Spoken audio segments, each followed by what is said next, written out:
What's up, guys? Today we have an interview with the one and only Finchinator. What's up, Finch? Hey man, not much. Just got off work, just chilling, ready to talk about some Pokemon. Oh man, this is going to be the highlight of my day for sure. So, Finch is known for Black and White OU, among other things, and would you care to list those things for us?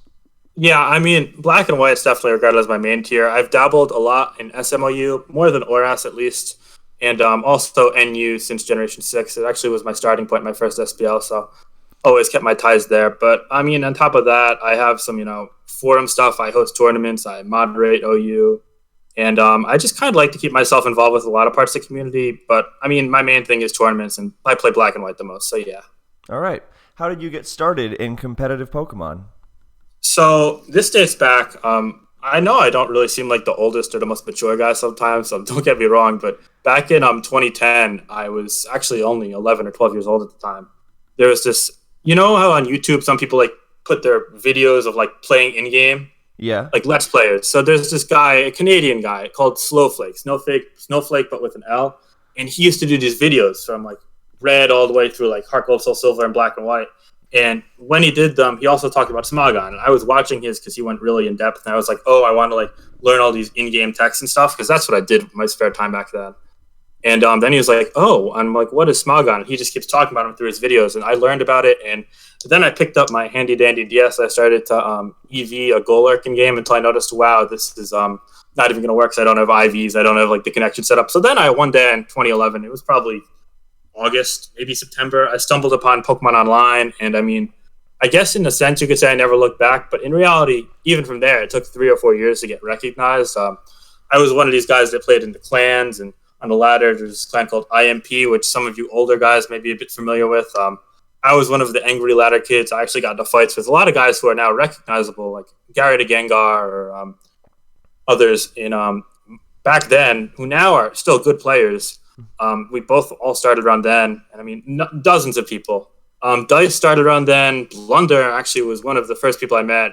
Case when I went way back, Moet, who used to play, I think he actually still plays a bit. But yeah, there were a lot of people, plenty I'm actually forgetting. And then eventually, instead of becoming a Smogon guy, since I wasn't really a great player and also had most of my friends played on PO and POPS split, I got going on PO and I joined that community, and then eventually skipped through me becoming like a moderator and a tour player there because no one really gives a shit about PO in 2019. And eventually I made playoffs of Smogon Tour 18, and I lost to McMegan, who also is a great interview in this channel, by the way. I'm giving you a shout out for that, PKC.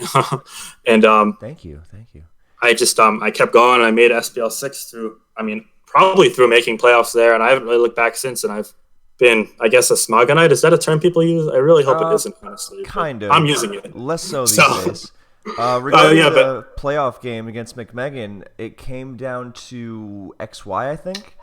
it did. And yeah, Really great series. It was unfortunate to end, but I enjoyed it so much. And yeah. it kind of put Finch things in stopped perspective. becoming a meme, or stopped being a meme at that point because, Debatable. well, as much of a meme, let's say, Sure. because he, by all means, should have probably beaten McMegan. McMegan needed the full para to win the XY game, if I recall. Yeah, And it was a really close series. And that was a regardless, game but- 3, so everyone was like, Yeah. wow, this guy just should have beaten McMegan. Maybe he's... Because before, like, you had a reputation as being kind of a dumb kid, which we pretty much all have at our Of course, and I mean, beginnings. I said a lot of things, like even just in random Smog Tour battles, that like made me look like I was a 13-year-old that got really mad at the smallest thing. And Because but you I were mean, 13, yeah. I was So. probably 14 or 15 at that point. But yeah, you know the deal. Yeah, and so people were like, oh, he can actually play, especially because you won the black and white game against one of the best black and white players. Anyway, so then after that, there was SPL 6, which you joined.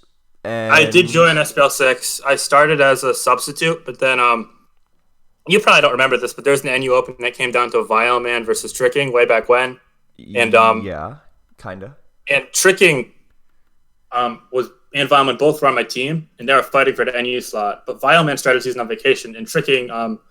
This was before he was one of those like jack of all trades, really good players, which I believe he is right now. He choked his first week against Soulgazer, so I got thrown into NU week 2, and I won my first 4 games, and I guess that's kind of my first SPL experience. Really, it was really cool, but it was also different, and it wasn't what I expected. But it kind of led me to being a bit more versatile, accommodating teammate that I am now. Because I know a lot of people kind of see me not only as a player, but also as someone that's like a good teammate. So that helped. The SPL 6 Bigs are probably one of the best teams to never have won SPL, and most people think they probably should have won, considering they lost to the very clean, not cheating at all Classiest. And, I mean, then there would have been a tough final series against the Ruiners, but... The Ruiners were great, too. They had an amazing regular season. They beat us then, but it would have been a cool series to have, but just never happened. As opposed to what actually happened. Anyway, so tell me about SPL 6 and the Bigs. So the SPL 6 Bigs, I came in there and I see McMegan with like a 38 price tag on him. Funk, who I've never spoken to before, besides when we played on like the XY Deoxys test ladder, and a bunch of new guys. And I'm like kind of intimidated. And then it's like one of the first days rather, and we're like talking about team building. And I noticed that like everyone's chiming in, like McMegan, who is obviously one of the best players of all time, and at this time like a really big shot. Like this was his first prime. You could argue now is his second prime in a sense. He was like talking about like random like RU discussion and like ORAS discussion. I'm like, oh my god, he's in ADV, he's doing all this. Like I want to jump in. So here I am on my smartphone on vacation, because I was on vacation for like the 4 or 5 days after the draft, and I'm like, oh, I think that this could be good and this. And I started learning these different tiers in the preseason. I mean, we have like a week and a half, and I'm like, wow, this team is like so closely knit. And I mean, as time went by, we just all became close friends. I mean, even guys like Badouche and Ginku, who might be relics now, admittedly, to most of your viewers, but I mean, they played, Ginku was a good RU player, Badouche played DPP back then. We just all were really close-knit, and we had a great regular season. The only week we outright lost, I believe, was to the Ruiners, who also were a similarly good team managed by CL, who's another amazing player, by the way. And yeah, I just made a lot of new friends, and I realized, wow, these team tournaments, the culture around it, that's why SPL is so exciting. That's why when someone says, oh, this guy's going to be an SPL who's like a newer player, that's really exciting for them. And a lot of new players are trying to break in, and I totally understand why now. And back before then, it was kind of like I was this PO guy that was like not really popular, so it just didn't make sense. But then all the dots connected, and that team was great. And we had a pretty depressing loss. It actually set me back a little bit in terms of like motivation for the game. But I realized that I want more of this. It's kind of like crack. And so then I kept joining World Cup, SPL, and then 3 or 4 years down the line when Snake became a thing, Snake every time since. And I plan on continue doing that just because team tours are so, have potential to be so amazing. I mean, there are some teams that just never really gain traction, unfortunately, but that's neither here nor there. Well, right. I like that story because it's so symbolic of people joining a team tour and going, oh my god, this is the most fun thing ever. I think pretty much anyone who's ever joined a team tournament has a very similar story. I mean, if you join a garbage fire team, then, you know, maybe not the first time, but... If you get picked mid-season for 3K and like the SPL 7, just like before they got good Raiders, then you're like, oh, maybe not. I mean... Right. There were some like unfortunate stories where someone just ends up like playing like 1 or 2 games, losing in their first tour, and they're like going for 3K and they're like never surfacing again. But like besides those, you know, that there are a lot of fortunately the exception instead of the rule. Yes, very fortunately. Yeah, and I mean, I know of there are probably hundreds of people over the last 5 years since I've surfaced that have also surfaced, and some have become amazingly like top-notch players like ABRs, and others have still been, you know, middle-of-the-pack good players, and all of them have gotten these like really genuine team tour experiences, and it's just great to see that, because I mean, I only have 1 team tour trophy despite being in 12, 14 some odd team tours, but I've had so much fun even in the losing seasons. I mean, the only really like hardcore losing season I had was SPL 7, but even then it was fun. All right, so at this point, after SPL 6 and the Smoking Tour 18 scenario, then now people are like, all right, this guy's part of the scene now in a major way, not like some player you can just kind of brush aside. Like, this guy can actually play. And that was continuously established. That was not the right word to use, but it was established further in World Cup 2015, where you had more black and white. So during and after this period, how do you become established as a top player? Because at this point, you are. I mean, honestly, it was weird because I don't know if at that time I was considered more than average. And don't get me wrong, maybe average not at that time, but people knew you could actually play. There was SPL 7 when my team was I guess the bigs were kind of haunted. We had McMegan have an off season by going for a very high price. I don't hold that against him. His motivation just wasn't there after the first few weeks, and stuff didn't go his way. But I went 6-2 in a pretty tough black-white field. My only losses being to lefties in a weird game and Solwind, who just beat the shit out of me at the time. Who was my kryptonite for a number of years, actually. And I so then people kind of say, okay, this guy isn't just someone who could slot into a new gen lower tier and do well. He could also, play black-white.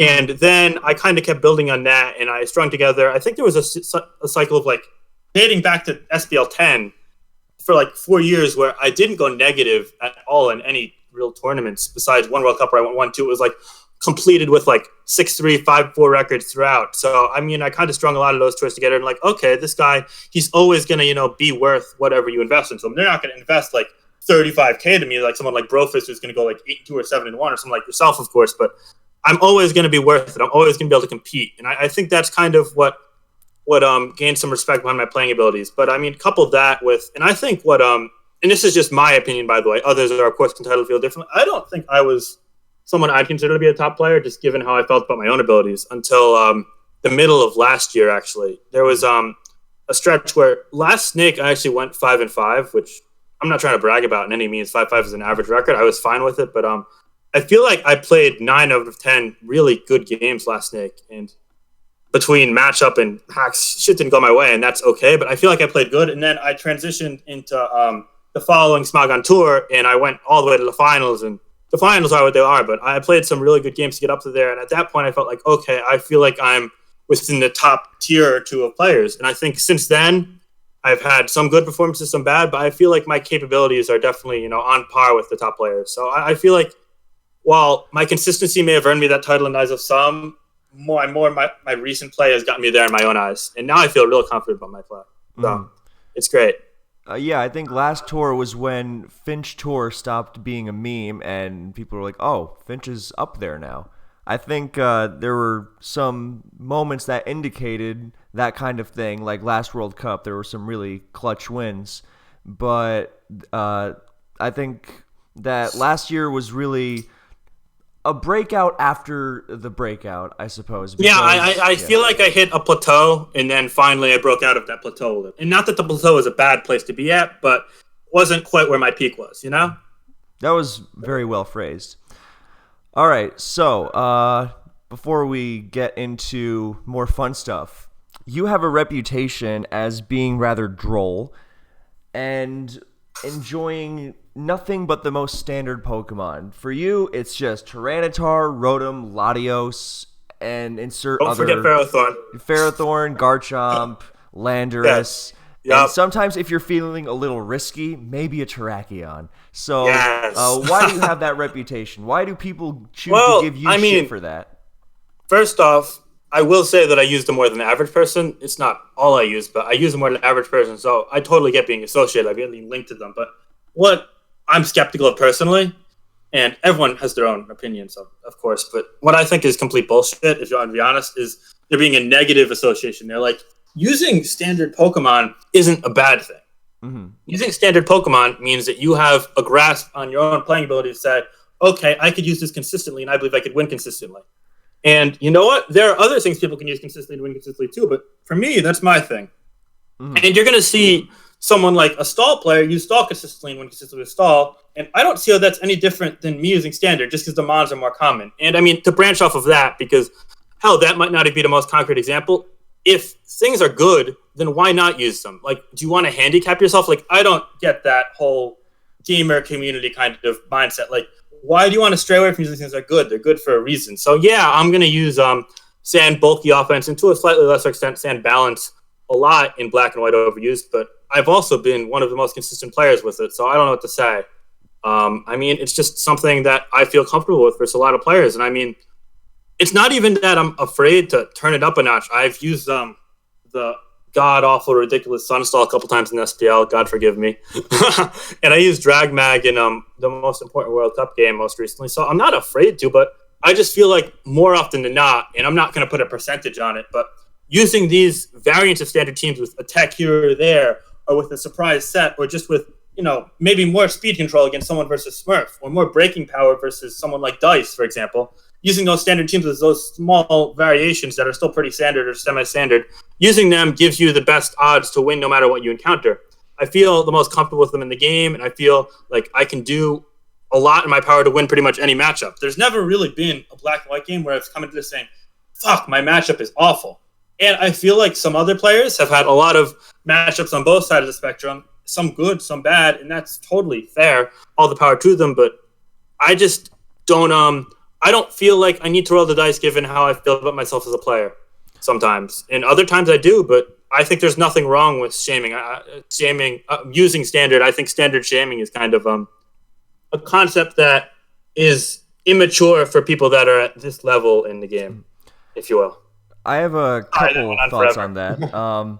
So first of all, I completely agree, of course, because in Pokemon, you don't want to leave things up to chance, and you want to be using those Pokemon that no matter what, your opponent is going to have to deal with them like anyone else. Soulwind and Delphox 92 are going to have to switch into Latios the exact same way, for example. Yes, so, of course. You want to do that. You want to be forcing things with Rotom into Terrakion, and so that kind of thing, I think, is of course one of the ways to play. And the reason that it's good is because if it's good in every matchup, then why would you not bring it? And a great example of that is when you mentioned you never feel like, oh, my matchup was so insurmountable. I never would have.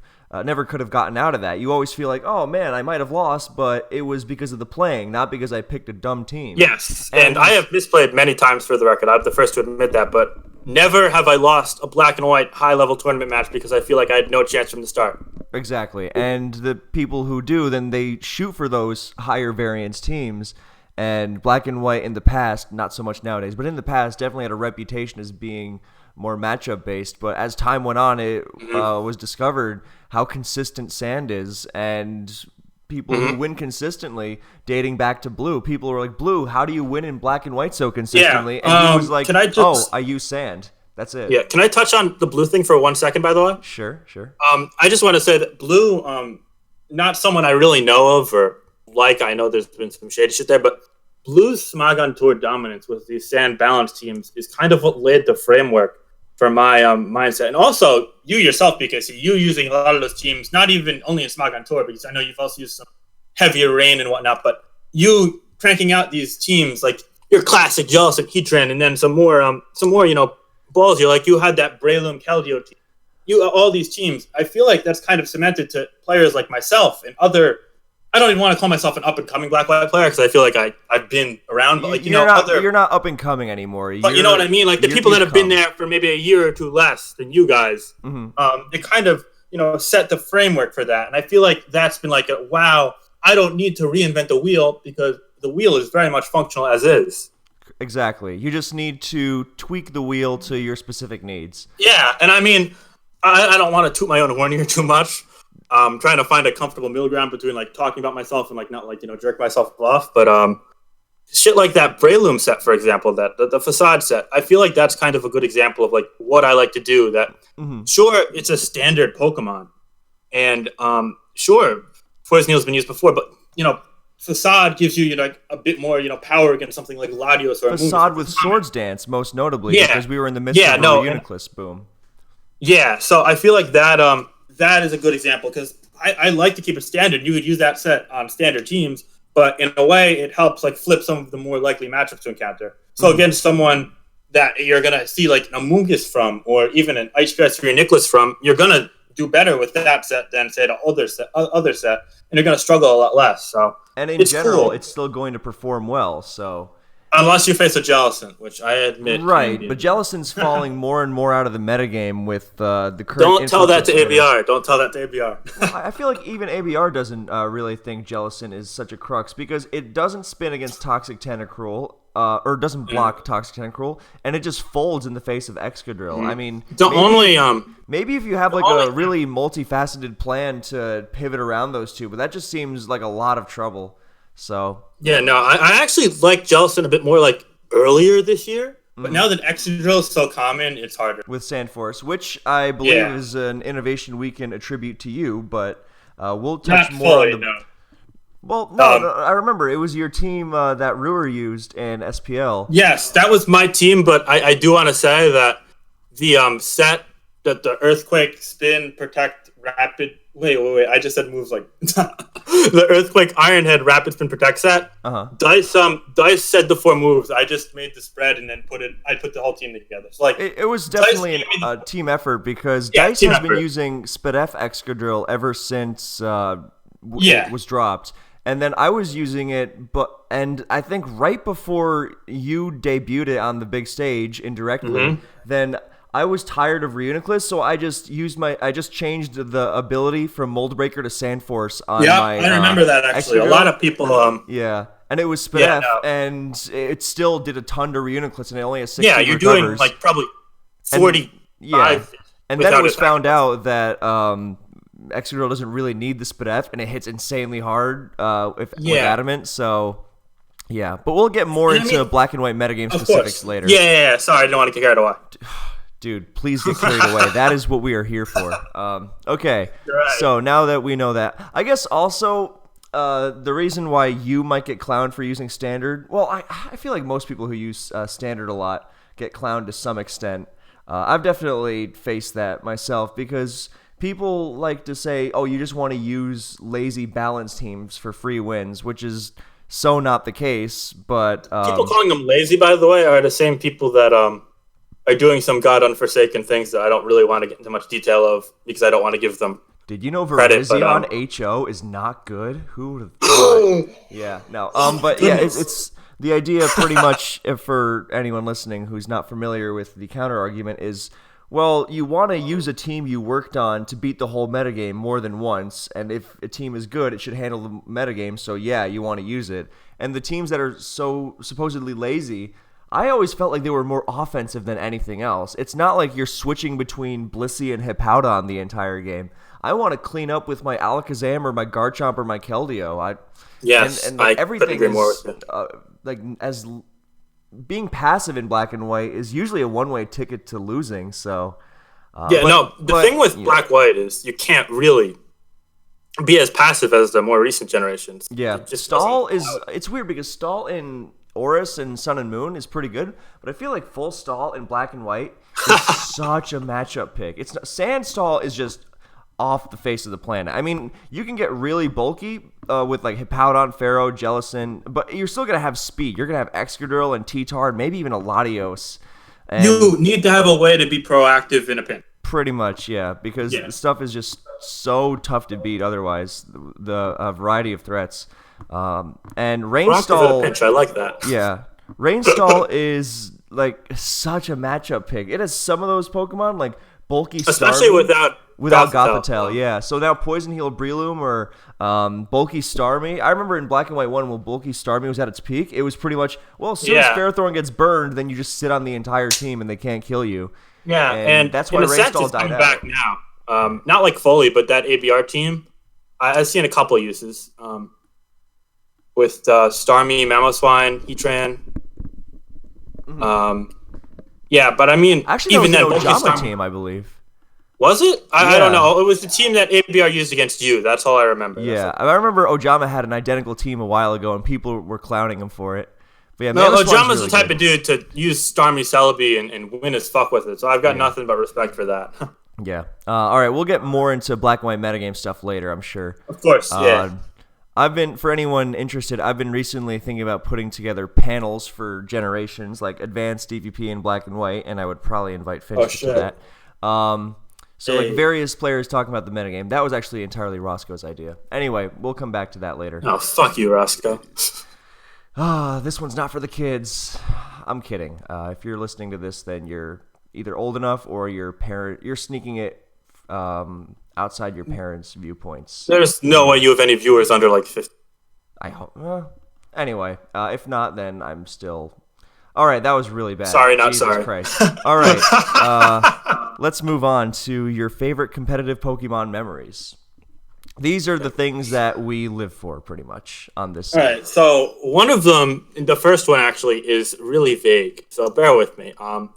But back in the day, and I'm gonna say back in the day like I'm crust, but I swear I'm not. Crust, for anyone not familiar, is a derogatory term for someone who used to be good and isn't in the current metagame, and a bunch of really mean-spirited jackasses like to use it to describe people who aren't good anymore, and because that makes them better than them as human beings. And it's mean-spirited and nasty, and I don't like it at all. I'm with you there. However, if someone's washed up, they're washed up, but crust just makes it mean. Anyway. Yes, I think there's a nice distinction you made there, but yeah, right. So back in the 2012, right? Yeah, back in 2012, 2013, which admittedly is a while back. Pokemon Online, like the program, which maybe some of you don't even know about. It's what came before Pokemon Showdown. Mm-hmm. It's a battling simulator that also had like chat rooms, but it was downloadable. It wasn't a web client, so it was kind of like ancient dinosaur technology to us folk now. I admit. But so I was a PO player, a Pokemon Online player. I didn't associate myself with Smogon as much.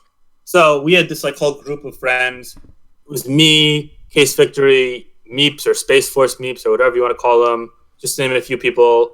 Moet was around. Blunder was here and there, although he'd get onto Smogon a bit quicker. This guy called Reapamon who played. I remember Reapamon. I was hoping Reapamon and I mention him. Were really tight for a while, but then he kind of just dropped off the face of the earth. I actually DM'd him a while back, but never got a response. I remember him.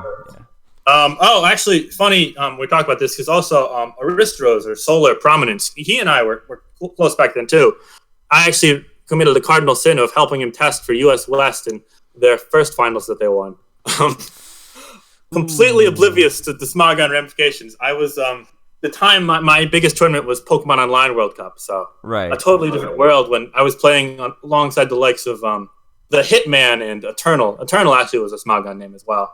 Yes, he was. He actually became one of the biggest names on PO, kind of led it, but he was one of the biggest Smogoners. Oh, especially early Black and White when he was innovating all kinds of Rainstall. Yes. And I remember kicking his ass with some dumbass Breloom. It was like sub-focus punch, also with Facade, by the way. Yeah. He hated me. I had this one team with like it had no steel type. It had a Donphan, a Politoed, a Volcarona, Espeon, Breloom. It was the most ridiculous shit, but I peaked ladder with it. I mean, these days, this time it was just kind of fun because I played without much stakes, without much drama, and I just kind of laddered all day. And I talked with all these friends, and I made like these new clan mates that I also like talked with all the time, just about life. And at the time, I was 13, but I told everyone I was older. Because there's this rule called COPA, which I had to avoid. So I told everyone I was like, if you're 13, then you're within. But I started at 12, and I made up this backstory, and then it stuck with me, and it like stuck with me for a full year. But then between me acting like a child on the ladder and like me just telling people, eventually the code kind of cracked. I'm kind of glad it did because I'm pretty vocal about my life now, honestly. But I mean, I just made all these friends and network of people, some of which I still keep in touch with today, some of which I've even met. So it's great. It was cool back then, and it really kind of planted the seeds of my interest in the game. But then, kind of segueing into a more sort of present day, or at least a Smogon thing. My next big memory was a series we actually touched on before, my series against McMegan in Smogon 18 tour qualifying. And we touched on how the series went down before, but I just want to say that like preparing for his teams and like actually like breaking everything down like myself, like that's when I kind of realized that wow, I'm interested in playing in like tournaments consistently more than at a casual level, and my competitive drive is like really kind of bonkers. And I mean that's when I like kind of fell in love with competing, because at the time, as this may come to a surprise to you, I was actually like a baseball player, like not like really good, but like good enough to compete into like the start of high school at least. Sure. And that was like kind of where I channeled all my competitive drive. But at that time, it was the grade below me made it to the Little League World Series, which it doesn't matter what that is on here, but the kid in the grade below me basically took my starting spot. So I kind of faded into black, which was totally fine because I wasn't going to have a future as a baseball player, but I needed something else to be like competitive with. And this game just kind of came in at the perfect time. And it went from being a hobby to really like my main thing on this. I mean, it's still a hobby, but like a bigger hobby, you know? Mm-hmm. So that series kind of was like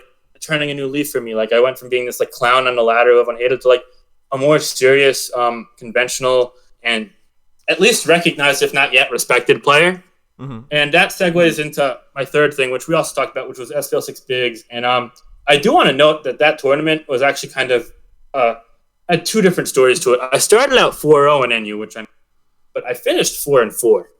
And that losing streak kind of brought me down to earth. And it made me realize that to get good at this game, I'm just not going to suddenly be a top player, but I had to work for it. So I spent the next couple of years working for it. I plateaued, as I said. I had a lot of 5-4, 6-3 kind of tournaments. I never really broke out. And then in 2018, I hit the sweet spot again. I think I kind of broke out of that plateau. And my favorite memory of all, a team that we actually both were on, was 2018 World Cup Northeast. After years of flirting with mediocrity, only making playoffs once on U.S. Central, a team which, admittedly, I enjoyed despite the lack of skill. It was fun. Well, Central was was fun. My God.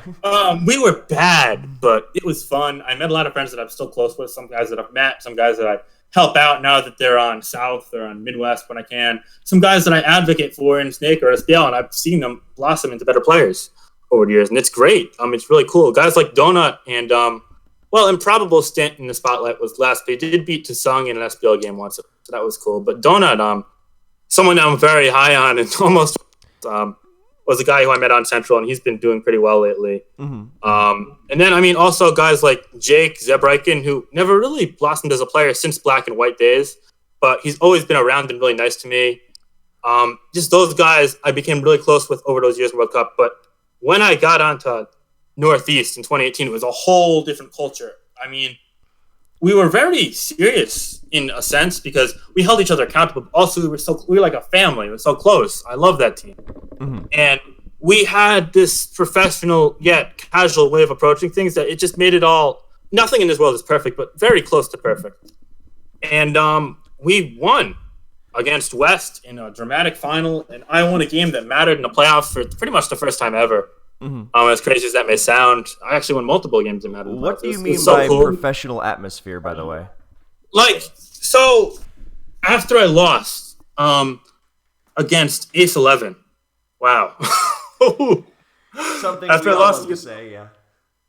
Ace 11 isn't even bad. I'm annoyed at how I played that game. I think he's good. I think he's a decent black-white player, don't get me wrong, but I misplayed that game. And instead of saying, okay, next time you'll be better, no worries, they're like, no, let's break this down. Let's find a way to get better. Let's see what went wrong. And through doing that, I became better. I started to hold myself accountable. I said, okay, instead of being content with being the guy who makes a misplay every other game or doesn't calc everything out, it just plays on whim, which is fucking annoying now that I look back at it, by the way. I hate that I did that. I don't know if you remember, there was this time I thought Hidden Power did like twice because I thought it was HP Fire instead of Ice. It was I don't remember that specific instance, good, but I do remember because let's never talk about it again. I remember screaming at you in particular to use the goddamn calc because nothing burns me up. And I thought it was choice banded. Oh, it switched moves. Shit. Yeah, but I did some crackhead shit, and instead of being like, "Oh, pat on the back next time," no, you guys held me accountable, and we did this for a lot of people, even some of our best players.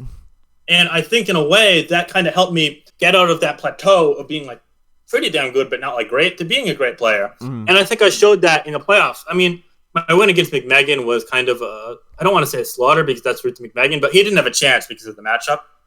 But my win against Lax, I used a good team, and I just was in control from start to finish because I calculated everything out. I made sure none of his sun threats were in the way, and I won. And then that also translated to Smagon Tour 26, which is the next thing I want to talk about. But first, I just want to say the big thing about Northeast kind of really is that while we're like a group of top players, and like if you just look down a list of names, like, oh yeah, this team's probably the favorite to win, above all else, we have each other's backs. We want to see each other improve. And I think that the best teams do that, whereas the good teams just kind of help each other like prepare and help each other kind of like with like a pat on the back and a moral boost. But like, no, I think that you got to be positive and negative. It has to go both ways in order to be really a championship team. And that's what I think that 2018 Northeast had. And I think 2019 Northeast did too, but I don't think we quite played at the same level regardless of that fact, so it didn't work out. But that's a whole other story. Shit happens. Shit does I'm not happen, really too worried especially in about that. Pokemon. So Yes, I was gonna say. I was like, especially in this game, with so much stuff that happened. But yeah, and then my final thing, Smogon Tour 26 playoffs, specifically, IOU. I played him in the semifinals, and I lost the Black White game, which was a tier that probably everyone picked me to win against him because he's not a Black White player at all. And Solwyn just blew him out in the last round in Black White after losing the other two gens. So I'm down 0-1, and there's Oras and SM against Well, who just beat Solwyn in both those tiers, and I'm bringing this ABR kind of semi-stall-ish team in game 2, and he has a Calm Mind plus Recover, Mega Alakazam, and a Magma Storm Heatran, and the whole 9 yards. And I admit he made a mistake or two that game, especially early in the game. I think that he could have probably set up a win with Alakazam had he not retreated. But I stayed composed and I won that game. And then the third game I took with a really broken Zygarde set that I'm going to talk a bit more about later. But I was just so proud because if I go back, then I probably wouldn't have done all of, like, the calcing and the foresight to put myself in a position to win that game too. And if I go back even further, I might have tilted and just kind of fell apart after the game 1 that I thought I would have won. So yeah, I mean, that was a memory that in game itself, I look back and I'm like, wow, I'm a better player and I'm a more responsible player than I was at one point in time. And I think that those kind of evolutions, while it might not show with a trophy, it brings a smile to my face every time I talk about it. And it really makes me realize that while this game could be really fucking infuriating sometimes, it's worth it. And it brings out a good side in me much more than it does a bad side in me. Even though it does bring out the bad side sometimes, and I'm fully aware of that. no, I think everyone has their bad side when something stupid happens, whatever that stupid thing may be. Some are just better at hiding it than others. So, yeah. But no one gets crit, and it's like, oh, it's all right. You know, I'm Zen, and I am above the physical or whatever. All right. I'm on to you, ABR. Yeah, I was thinking more Teal, but true. That's actually a good point. I didn't even think about him. Yeah, I love those guys. They can just. No, I don't do well. I think you and I are similar in that we don't do well with people who like to mess with us by saying stuff that obviously isn't true. Look, I've gotten a lot better, like handling, like getting unfortunate in games. But when people couple that with like starting like saying like all kinds of erroneous or like malicious bullshit, that's kind of when like I get testy, you know? Testy is a nice way to put it. Yeah. Yeah, I don't want to say anything much worse because I'm still, unfortunately, a member of the Smogon moderation hierarchy, so who knows what they'll hold against me if I say more. I think you'll be fine. This probably won't hold up in a court of law. Probably. Anyway, what skills do you value in Pokemon?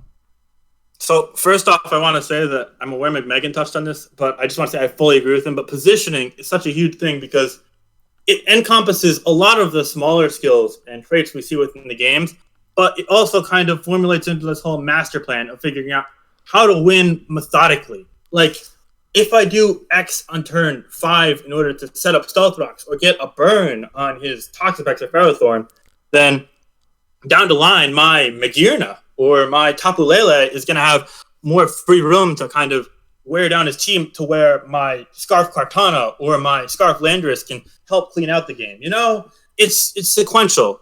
And a lot of it is positioning. It's kind of like chess on steroids with luck involved. Wow, that was... Well, the thing I wanted to say was that it's kind of that, the example, let's say, of the finals game from last year or just the Smogon Tour series from season 26, the one where you're not thinking, oh my god, my opponent is XYZ amazing player, I'm going to fall apart. Because even if the guy you think, even if the guy you're playing is someone you think is worse than you, you're not thinking that. You're thinking, all right, that's his team. I need to put myself in this position so that no matter what he does, he is not going to be able to do what he wants to do. He's not going to be able to handle what I want to do. And no matter who your opponent is, whether it's McMegan or John Travolta fan 82, then it's just not going to work out. You know, yes. Tyranitar always dies to close combat from Terrakion, no matter who's using it. You know, yep. Let's not get into semantics there, but you get the idea. And I think position is a big part of that. I couldn't agree more, but I also just something that I've noticed about positioning over the years is that when I was like a newer player hell, even into my like 6th or 7th year as a player, the phrase positioning and also the phrase conditioning, by the way, which I'm going to get into a bit later, that I didn't even include. I made a little try hard thing. I just noticed I didn't include it, but oh shit, that reminds me. Shit, sorry. Let's go back to the thing about why you get roasted a little more for using standard teams. I guess it's because you have a reputation as a tryhard. Oh yes. I have a reputation as a tryhard. Yeah. Yeah. I'm sure that ties in.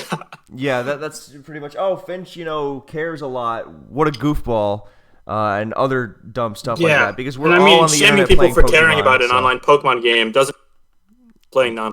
Yeah, I'm pretty sure by this point we should be beyond that. Lol, you care about Pokemon on the internet, you're a loser kind of thing. I would really hope so. Yeah, it's a hobby. 2, you're doing the same thing, and come on, it's not really that weird. Anyway, back to the skills thing before we go on a tangent about that. Yeah, but the thing is that with positioning, I didn't notice it for such a long time. I just played the game, but the more I broke down, and also I want to say that as a player, in the middle of like my quote unquote plateau, I also learned how to properly like play stall / drawn out games, specifically with the help of EO, who I absolutely love, by the way. That guy's really smart in my opinion. Mm-hmm. He's kind of infuriating in how he plays, don't get me wrong sometimes, but during the first Smogon Snake draft, teaming with him, it really kind of made me figure out how to play like and handle these long games and how to like deal with every little last thing from PP to health to knowing all of this information mattering. And that's kind of when I learned that positioning mattered so much. All of these little things factor in. So players like Brofist, for example, he's one of my favorite examples of a player. He's calcing everything early in the game. He's putting together all of this in his head. And that's why when it comes into like these like crucial turns, he's getting it right a lot more often than someone who might be a bit more careless or less understanding of what's going on. And sure, in a sense, it's just because he's straight out good at the game, but also it's just because of how considerate to detail he is. And I think positioning ties in with that so much. But also one other thing that not only ties into kind of like playing stall or long drawn out games when finding openings, but also just in general, if you're like bluffing or if you're trying to make an aggressive play to make progress in the game, conditioning is such a huge tool. And I know that a lot of people were kind of on this like Pokemon psychology wave a year or two ago. Mm-hmm.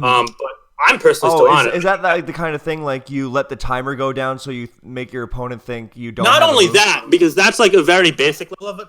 Also, like doing a specific cycle 3 or 4 times in a row, and then finally, like when they expect you to do that, breaking out of it and making the more like the mid round or the double switch that could make you like in a position where your hard hitter is in against their like normal wall gear thing, that kind of thing. So like in a game that's like Regenerator spam versus ABR, like you can get your Magearna in on his like Toxapex or Tornado's T and click like Volt Switch like a couple times, and do that, but eventually he's gonna, get the Scald Burn with his Toxapex or whatever, and that's gonna be lame. So you try and bait that sequence 2 or 3 times, and it's not gonna really do anything for you.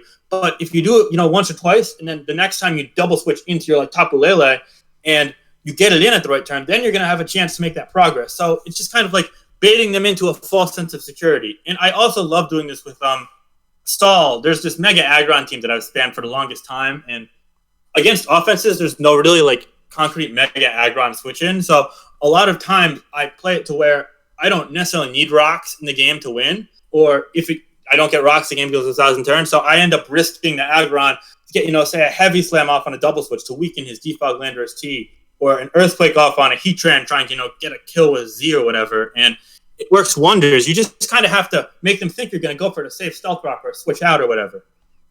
It's a lot of risk versus reward, which admittedly is just a fundamental of the game. But also, once you kind of feel like they're comfortable going through a certain sequence, they're more likely to do it in your eyes, so you're more comfortable pulling the trigger.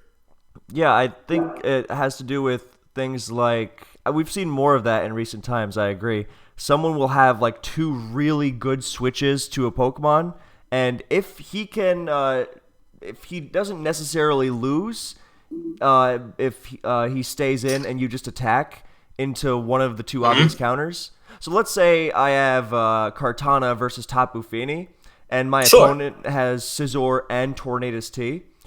Mm-hmm. So those are pretty much Mega Scizor, obviously. So two of the best Kartana switches you could ask for. Yes, you're gonna have it held down. Yeah. So obviously, I'm like, well, I don't want to just let him come in for free and get a U-turn off. So I'm gonna go to Heatran, and my opponent just stays in with Tapu Fini and goes for a Scald, and now my Heatran is in trouble. And I'm like, what the hell? And then I realized, well, he didn't really need Fini, and he knows I need to start making plays. So he decided that, you know what, it's kind of risky, but if Fini goes down, then it's not the end of the world, and I can keep going from that point. So you'll even see examples, like I remember there's this one DPP Cup game where ABR let his Starmie die very early in the game just so he could get a guaranteed safe switch into his Hippowdon, I think, or something. To get rocks? Not even. Just so he wouldn't get U-turn. I think he did it for a spin, and he said, well, if he gets rocks up and starts U-turning on me, then I'm probably not going to win. Then I'm going to lose in the long run. I don't necessarily agree with that. No, I think But the idea is there, and it actually ended up working. So... Yeah, there are just a couple players I actually kind of want to name drop, but people that are kind of like really good with this like sequential foresight. I don't know how to like put a like direct, but what we're talking about, I feel like Blunder is actually really good at this, and I feel like that's kind of how he's carved up some of the more average players he's carved up in recent years, and also more recently.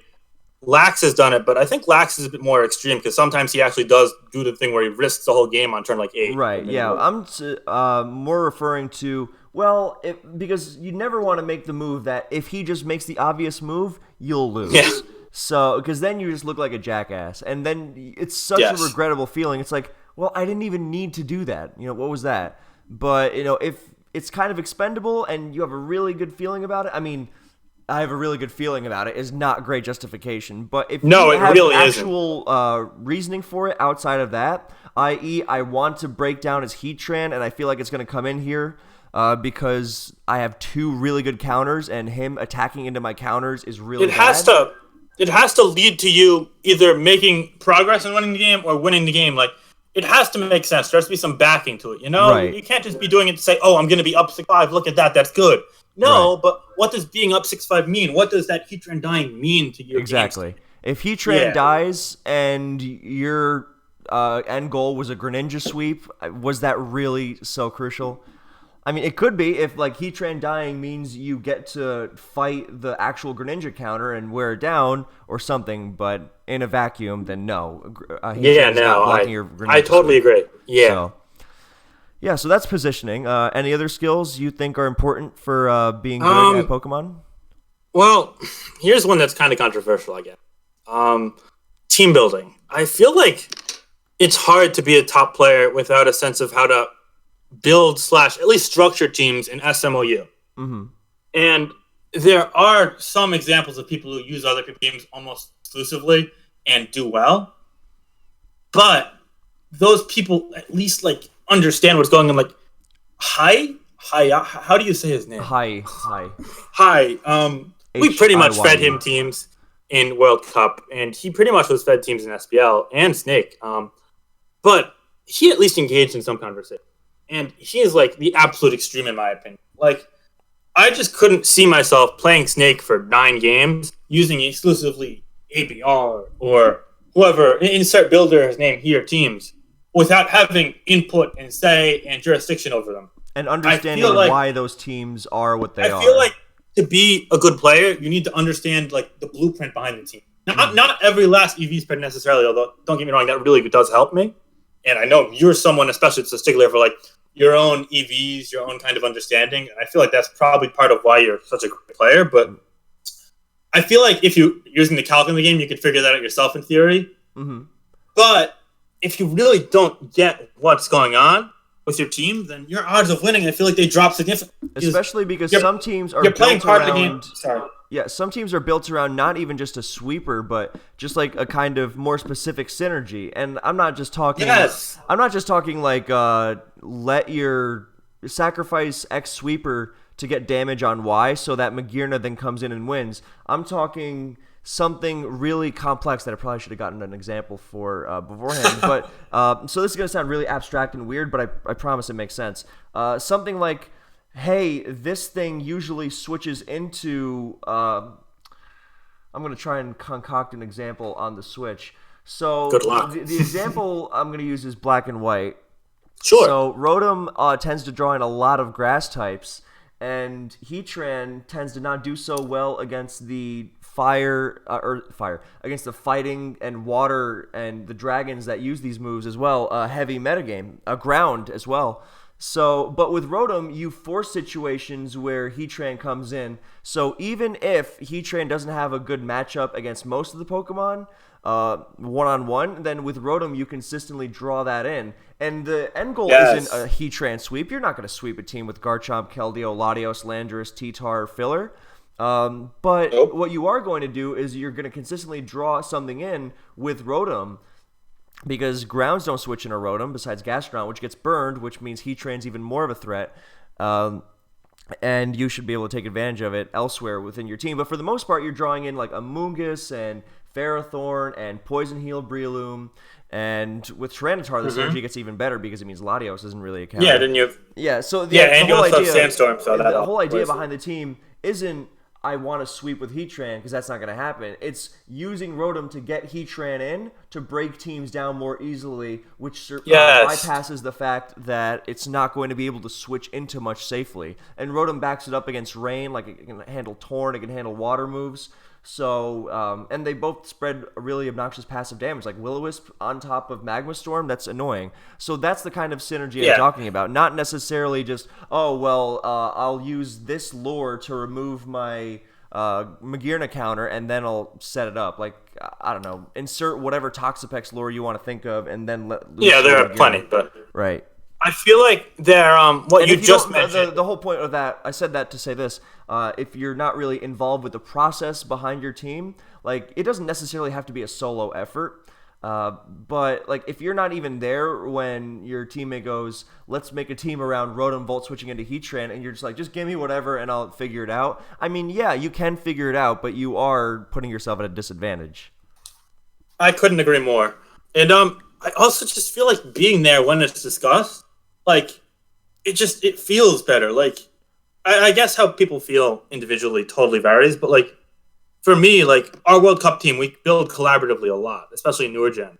And I feel like that process, like being a part of it and seeing someone like here, let me name drop someone on our team, seeing someone like John, for example, or even Insult this past World Cup being a part of it, like their eyes kind of open up, and then their likelihood of playing a more like start to finish good game with the team, it naturally goes up. Like there's the concrete background, which you just laid out, which I couldn't agree with more. But then there's also just like, sometimes you're in a pinch. Sometimes you find yourself in a rough matchup, but you have the God-given ability to outplay that. And I think McMegan actually in his interview outlined a lot of those, but you're not going to have that ability to make those moves if you like aren't like all the way passionate about what you're using to begin with. Mm-hmm. And I feel like that's kind of a distinguisher between a good player and a great player in a lot of ways. Like the best players out there, I feel like they always know what they're and I feel like in a lot of ways, that's kind of why actually it just ties back, but it ties back to why I kind of default to some teams like that Rotom, Heatran kind of team, for example, in Black and White. It's why I use a lot of those standard teams, because with those, I always know how to win the game. With those, I'm always passionate about what I'm doing. With those, there's always a way. And I feel like given that there's a way, as someone who's like really wants to win the game, I'm going to make that way happen more often than not, Mm-hmm. I totally agree. All right. And even guys like Blunder, then he's like the best example because he's still involved when a team's being made. Yes. He's not just, hey, throw me something and I guess I'll go with it. He's like, no, I know what I want to use and I know why I want to use it. It's not like he said, oh, I want to use Terrakion because big, strong, close combat. No, it's I want to use Terrakion because I feel the current metagame is slow and has a lot of Pokemon viciously O-code by it, and the countermeasures aren't that great, and it can take advantage of easy teams. That was way too specific an example because that's kind of how I feel about Terrakion right now, but you get the idea. You're good, man. I actually feel like on the topic of Blunder, if you don't mind me going in that first, I feel like some people kind of, I don't want to say dismiss him, but kind of regard him as like a bit like of an easygoing, like I'll use whatever and I'll win kind of guy. Like, give me the team and I'll play. But he really isn't that. He understands what's going on. He understands the metagames around him. if you listen to any of his stuff, or just like hear like watch him play, like he really gets what's going on, and I feel like in a way he's kind of underrated as a player now. I mean, I guess he doesn't play in. I feel like I don't know if I'd go that far. I don't know. I mean, maybe not underrated, but I know we live in a fast-paced, smoking society where if you haven't won a tournament in the last month, then you're pretty much crushed. But remember, he did have a great SPL. You're right. But yeah, the SPL. I mean, SPL was only a couple months ago. Let's not, go you're that right. far. You're right. I get what you're saying. Let me. Some people. I think Blunder SPL Blunder was legitimate. Yeah, I get what you're saying. And I think you're correct in that Blunder knows why. When's the last time you saw Blunder use a bad team? I mean, do you count using Rain 4 million times bad? No, because the team. That was actually something I think you would appreciate because I guess Rain's a little more matchup centric, but I don't know. I feel like one of the reasons Rain is so good in Gen 7 is because it's good in various matchups. And it is. He just felt. I mean, I don't know if he took it too far, maybe, but I feel like he did. That's my main right. But the idea is, I'm so comfortable with this, and it's so good against the metagame that I'm just gonna do it again. And remember, it's not like he lost off of matchup in the finals. No, he didn't. You're right. So he made a mistake. Everyone makes mistakes. That may even prove my point more, if anything. That is fair. You're right. So, I'm just not as on board with Rain in Gen 7 as I should be. I feel like I'm in a minority because I really love Gen 7 Rain, but that's a different. No, I mean it definitely has matchups where we'll get on to metagame specific stuff later. Sure, yeah, of course. Skills you'd like to mention? I just want to say that in a black and white tier where a lot of early games you can kind of like tell what's going to happen turn for turn like ahead of time. Mm-hmm. I feel like early game aggression just is kind of underrated right now. Goes a long way. It really could, because if you have a little edge on someone and you're a player like me or you or Sowind, then odds are you're not going to give it up unless you really fuck up. Right. Just given how a lot of the closely contested, fast-paced sand versus sand bulky offense or balanced games kind of go, because so much is going on each turn, so much progress is being made, and there's no real way to regenerate it back or wish it back or, defog it back. So, getting that extra layer of spikes on turn 3 when your opponent doesn't have it yet and your Ferrothorn is like not yet burnt, that could be huge. Yeah, something like knocking the opposing Ferrothorn as they switch in. That too. And then not letting your own Ferrothorn get knocked. Yeah, stuff like that. Yeah. I mean, it's hard because it's usually going to be a bloodbath, and it's going to be it's going to come down to late game matchups with lots of hazards up and not being able to switch into the nuclear option. So you really got to plan ahead. And the early game stuff, I feel, has never been more important in Pokemon in a lot of ways. It's interesting because in DPP, traditionally, players would play conservatively at the beginning of the game as you tried to figure out your opponent's team because you're going in blind and you're trying to get some information. But strangely enough, in GSC and Advance, I feel like players are becoming more and more aggressive and controlling the entire tide of the game based off of that, especially GSC. I've noticed it a lot in yeah. Go ahead. No, I was gonna say I noticed it a lot among players like I mean, I don't know if like Lavos is really considered a player anymore. I'm not sure what the standing is there, but I've noticed Lavos has kind of a commanding position against more newer or less experienced players in GSC and even ADV, just because of things like you just mentioned. Just through watching his games later in 2018 or earlier in 2019. Yeah, that's exactly what I mean. And it's kind of evolved from that be conservative early game thing in team preview, because in Gens 5 through 7, you can be aggressive right off the bat, right from turn 1, because so much happens before you even choose your leads. So, yeah, that's so true. Information, I mean, you could do so much with it if you're a good, capable player. So, yeah. All right, we're going to move on to some of your favorite teams throughout your history. So, we're going to start with this double ground sand team. Can I just say one thing first? I just want to say that these teams, A, they're Black Widow, B, there's kind of a method to my A, my sequencing of them, and B, kind of where I feel like the black and white metagame has moved. I feel like dating back to last World Cup, if you don't mind me just going off on this very small tangent. Go ahead. There was this period where Gliscor, Taunt, Earthquake, usually Ice Fang, protect Gliscor on these sand balance teams, kind of was meant to suffocate the opposing teams. Those kind of teams were really good, those balance teams. And then there was a point where offensive rounds like Sword, Stance, Landers, T really came out and That was a phase. And then during SPL, to stop that, HPS Rio Nicholas saw a lot of usage. And then to counter that, you saw these extra teams, specifically the Sand Force that we mentioned before, pop up. And now you're seeing more offensive rounds to kind of counter that. And even teams like Drag Mag, which you yourself have popularized a lot. And I feel like the cyclical nature of Black-White kind of is captured within some of these teams. And that's why I included them, but also because I feel like during these periods of the metagame, these teams specifically were one of the better examples of what is being displayed, if you will. Yeah. All right. So tell me about this double ground team. I agree that offensive Lando has always been kind of underappreciated, but this team really launched it into the limelight, and I really like the consistency of this team and the various synergies that are going on within it. So go crazy. Yeah, I mean, so are you able to display this team to your viewers? Yes, it's open. Perfect. Okay, good. So this is the Tyranitar, Latios, Rotom, Pharaoh dual ground team? Yes. All right, so yeah, this team, the first time it truly like surfaced in a big tournament game was my game against Ukuru in Smogon Tour 26 playoff run 1, but it was used in a couple side tournaments like Discord PL and like regular live Smog tours before then. The same 6 anyway. Back then I actually used Sleep Talk on Ferrothorn, but that's a whole different thing. I was scared of stall, so I made Latios trick, but I like it most like this.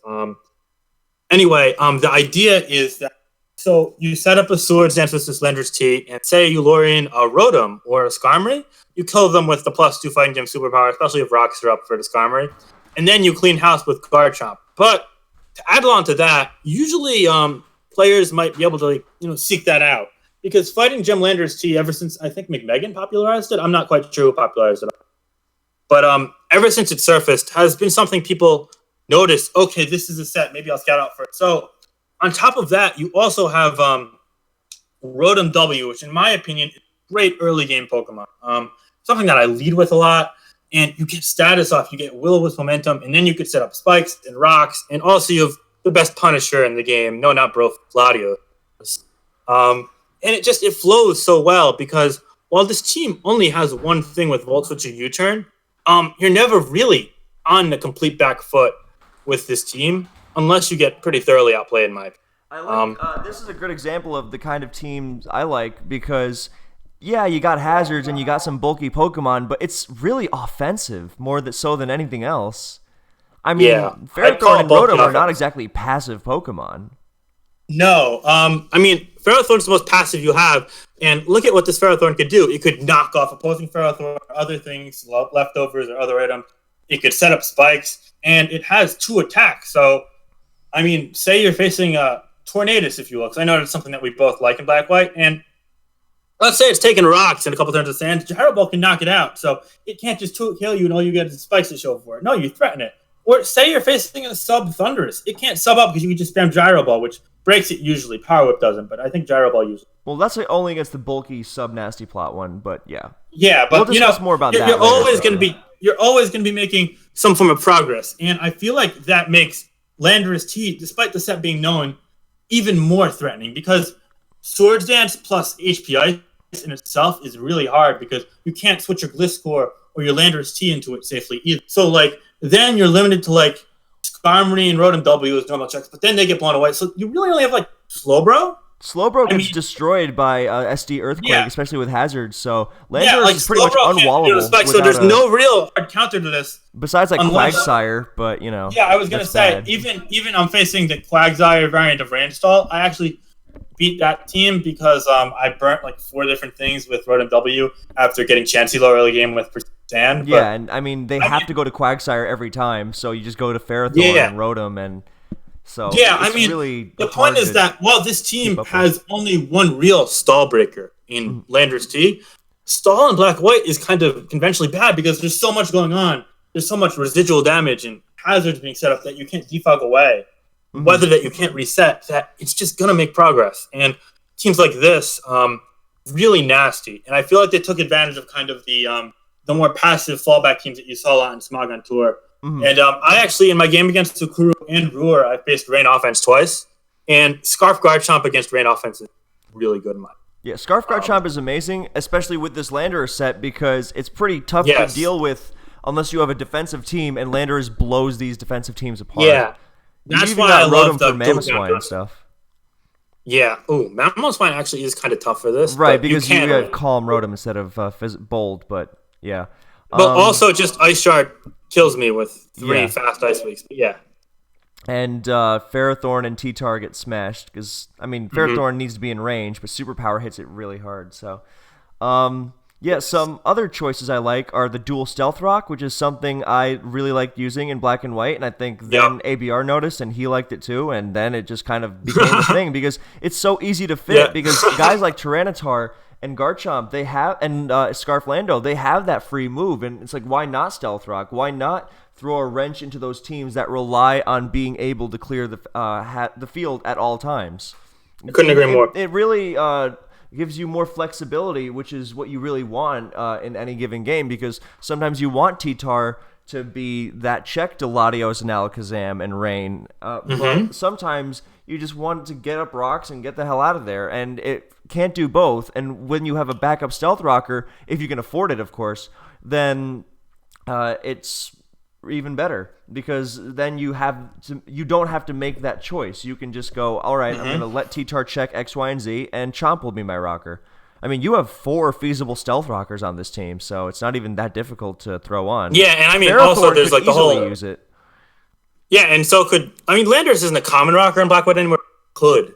Yeah, I know Stealth Rock Choice Scarf has seen a lot of usage. So yeah, or not a lot, but in general, some. you also like between that and bluffing sets, which works unless you're facing a Spin Fortress and Smogon Tour finals. You're pretty well off with that. Right? Yeah. Wow, it would really suck if that happened. Yeah, I'm also quizzical about the Gyro Ball choice because I like Leech Seed so much.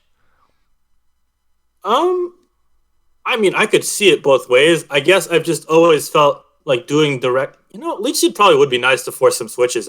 I must admit, but I like Gyro Ball a lot just because I freaking hate giving things on like some of the stronger dragons free like turns, like for example, say you're facing a Dragonite, and it's like just a conventional DD set, or even whatchamacallit, Garchomp. I feel like doing more than them because Gyro Ball does more than power up to it. Just the extra damage is so nice. It lets you clean up with Earthquake or not blocking an Outrage later in the game. But also on top of that, Tornadus is something I know I mentioned it before. Technically, I have the Choppletar in the Rotom W, but you want Rotom's health so badly against Rain, honestly. You do. Rotom is key against Rain. Another thing I was thinking about was Worry Seed, which has been catching on. Mainly for Reuniclus, because HPS Reuniclus. Yeah, if I were to go Worry Seed, then I would probably drop back on Tyranitar, because right now I have EVs for Reuniclus. Actually, I could probably drop down to 64 anyway. Honestly, you could maybe even go with a more offensive Tyranitar set, because Rotom is covering the Focus Blasters. There's also something about these kind of like standard 16s in general. There are so many ways to go that even if you see this Pokepaste right here, someone could conceivably use 5 out of 6 or 6 out of 6 with completely different sets, and it would be equally viable. Absolutely. And that could totally screw with someone who like sees this video and then Smog Tour 29, 28, whatever the fuck it is, comes up and they're like, oh fuck, it's a Scarflandorus. It's a mixed Garchomp. I just lost my Skarmory for nothing. Yeah, and because a lot of the standard Pokemon that are used by design, because they're just good, then they're so versatile. They can feasibly be put together in this same exact way. I'm pretty sure. Yeah. And it's not that unrealistic to make a team that's these exact 6 and to have it be totally different. So, I know that probably sounds boring to all of you people who want to see like creative talent, but that's really exciting to me personally. What you're more into. Myself, I'm more into like the strategy thing rather than seeing the latest Heat teams. Not that can't be fun. Of course it can be. Whenever Bengay plays, of course I'm quizzical. So Mega Houndoom, huh? But I'm more interested. Do not use him, by the way. He's garbage. I hate Mega Hound. Sure, whatever you say. But what I'm trying to get at is I really enjoy how when the factors are more known, how are you going to tweak the little things to your advantage? And and I mean, also, it could flip a whole matchup in theory. Yeah, you could. Imagine thinking this was a Scarf Chomp and it Life Orb Draco Meteors and your Gliscor's gone. That's big. And then Scarflandorus Earthquake is super threatening all of a sudden. Yeah, or it just the Life Orb Fire Blasts your Ferrothorn into oblivion. Stuff like that. Yeah, and then how are you going to deal with Dragon Pulse spam? Exactly. So things like that. And also Yeah. the stuff that goes on in between a game. It's why RBY is interesting, even though there are very often 4 up to 5, even 6 of the same Pokemon. Like, it's still interesting to see how. I mean, first of all, the little moveset choices and how you position yourself again, because that's so key. That's the difference maker. I mean, in so many games. I don't know enough about RBY, but just from think about GSC. People like Beds. Yeah. Just people like Beds, who I team with last, they're like talking about, oh, my opponent does the same exact thing in the Snorlax versus Chansey sequence every time, so I can do X to get an advantage on him, or get more chances to freeze him, or more chances to crit or whatever. And those little adjustments, I think they're really cool, and I think they show how far competitive Pokemon has come already. Yeah, it's not about being flashy, and I guess this goes back to the whole diverse teams instead of just spamming OUs, but it's more about how you play in-game. Anyway, I didn't mean for this to turn into a rate my team thing, so we're going to move on to the next episode. Sorry. Gliscor Sand. This is a team you kind of built with me. I did. I'm proud of that. So this is the team that this is another no-nonsense Sand team. Kind of and this is more balanced. This is more on the defensive side. I feel like this is one of my favorite teams from that time where Gliscor shot up in usage, and it's still really good. Yes, but Gliscor Rio Nicholas made it a tad worse, I'd want to say. Not that it's bad, but you have to make some adjustments, but nothing too extreme, I think. Yeah, no, you see a lot more knockoff on Gliscor now, actually, which I think is cool. Yeah. But anyway, this is the team I used against Lax in World Cup Finals, in probably one of my proudest wins ever.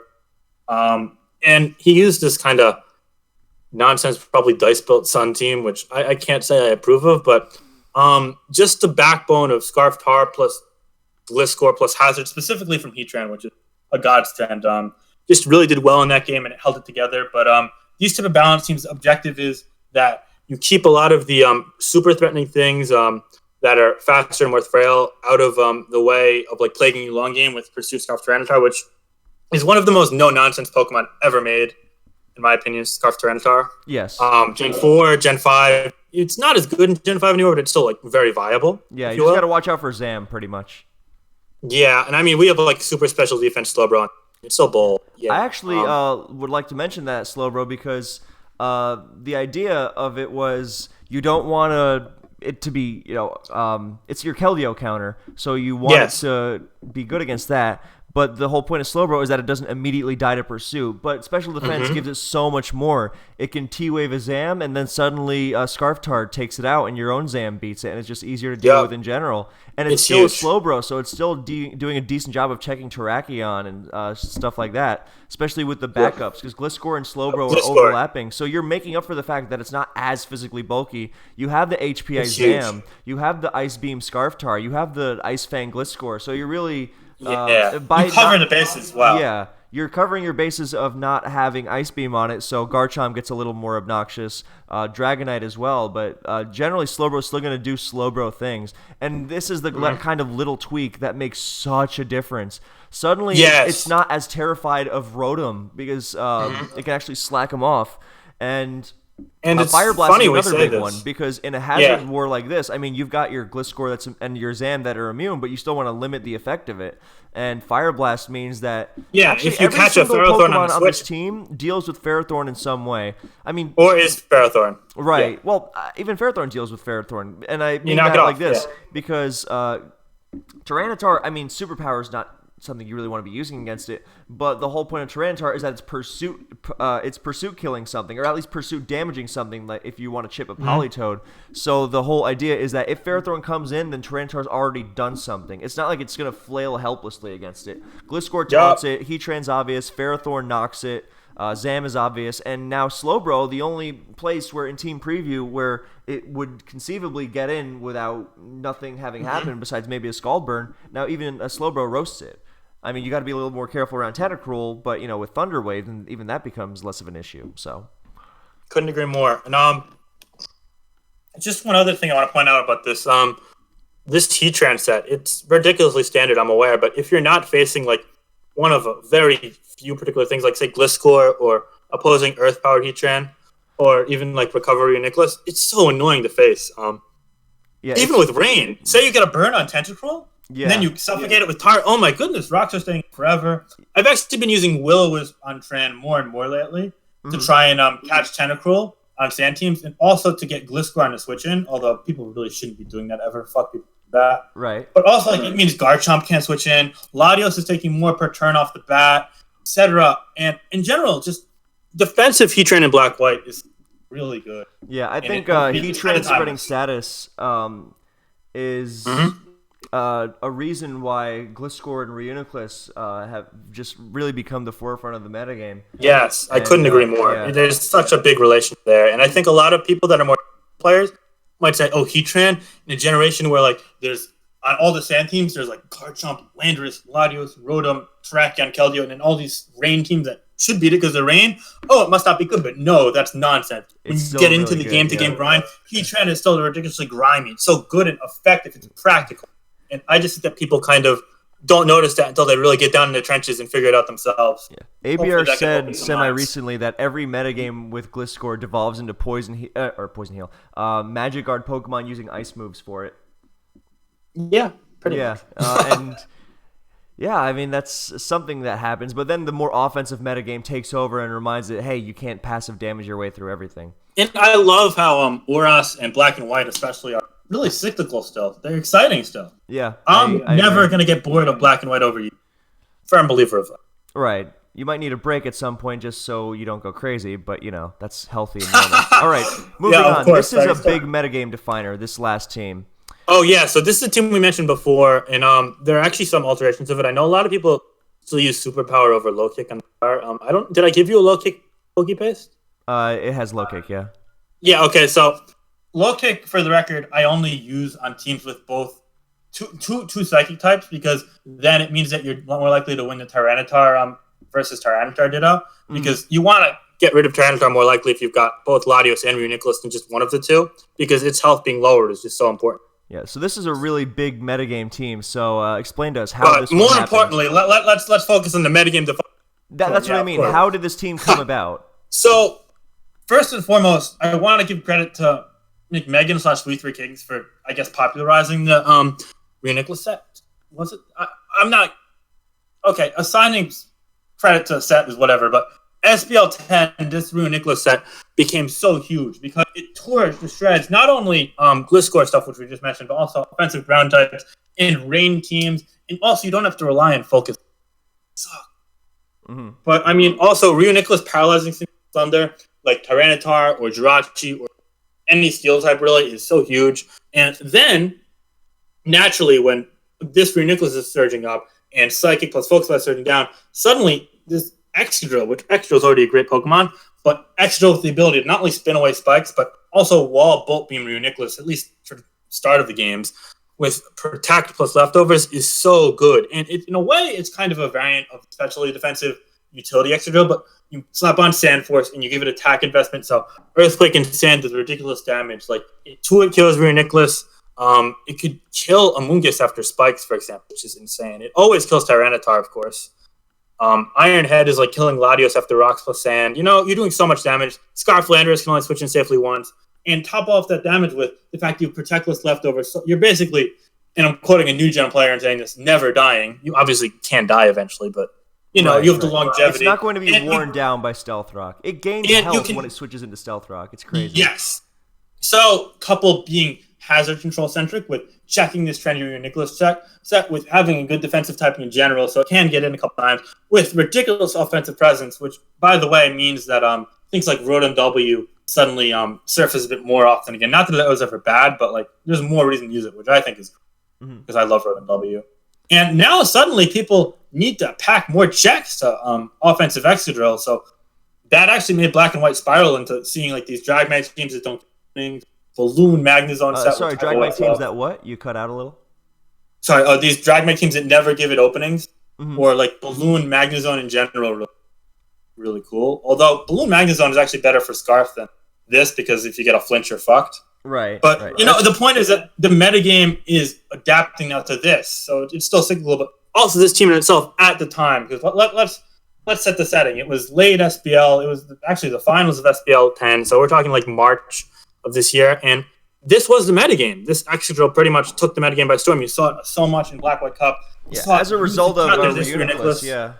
Yeah, it's all as a result of Reuniclus. So there's a causation relationship there, and the Reuniclus was there kind of to combat the ground type, specifically Gliscor and even offensive Landorus. So you see, Black White keeps evolving. So in a way, as an avid player and spectator, I'm curious to see what the next big phase is. And I think it very well may be either Dragmag or just like Rotom stuff again, honestly. So I couldn't agree more. Also, we're seeing a lot of Breloom, but that's not really. That's part of it. That's separate, but relevant. Yes. Still important. Yeah. All right. But anyway, yeah, this team was just really big, and Ruhr upset We Three Kings to force the tiebreak, and we don't know how that ended. But the team itself was kind of revolutionary, really cool. I loved using it. I loved building it, and I got to give Dice credit for Dice credit for the extra moves. And Ruhr credit for kind of like saying what he wanted to use. I mean, in general, that was a really cool time for Black White, and I think that now is even cooler because Gothitelle is gone. Thank God. Yeah, that was a net positive all around. Absolute win. Couldn't agree all more. right, we're gonna move on to one Sun and Moon team, and I see a dirty Zygarde. Yeah. So for those that don't know, this is a team that's not legal anymore, so don't try loading it up. But back when I was in Smogon Tour playoffs, my series against Wellier, this is actually the team I used in the game 3 of that series, and it won in pretty dominant fashion. This was actually one of the most games I was confident about of all time, and it has this really cool synergy scheme. Back then, Mega Mawile was really good. I think it still is. It's kind of a timeless Pokemon in SM. So whenever I used Stealth Rock Clefable, I tried to carry it with some sort of strong countermeasure, and on this team, it was actually cool because I got to use Magnezone to kind of like make sure it limits what it can do because you just nuke it with Sub plus Electrium Z. But also, that opened up so much more because I got to use a cool set like HPS and Steela. And then to couple this all off, because that is a cool defensive synergy, I needed a win condition and a Heat Trend check. And I made use of this really, I want to say unique, but I mean, in a way, everything on Zygarde is unique because there's so much it could have done. And that's why it was broken at the time, that plus 1,000 Arrows. But I used Dragon Dance plus Rest. And I also threw in Toxic just because you're seeing a lot of things like Slowbro and Tangrowth like counter all these offensive Zygarde sets. But in a way, you outlast them with this. Tapu Bulu too. So yeah, I mean, it was kind of a catch-all Zygarde set. And in the game, I faced an Alomomola. And it was Ice Beam Alomomola too, by the way, which I thought was hilarious. And it did like 30% with Ice Beam. I just dressed it off. I Toxiced it. And it was easy. Zygarde Band was so good for Sun and Moon. Yes, I love the Zygarde band. Zygarde was broken. But these kind of teams just show that in any context, Zygarde would be so good.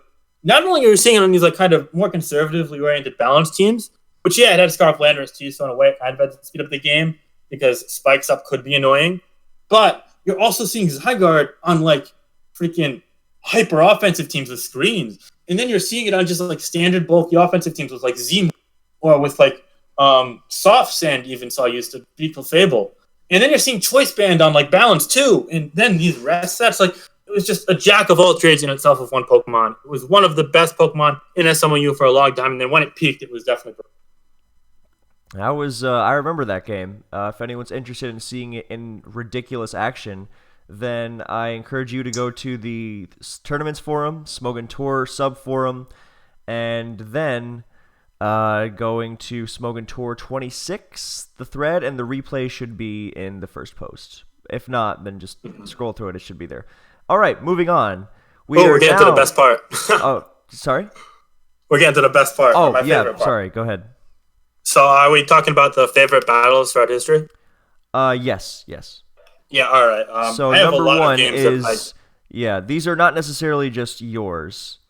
Yeah, no, these are not games I participated in besides one of them, I believe. Mm-hmm.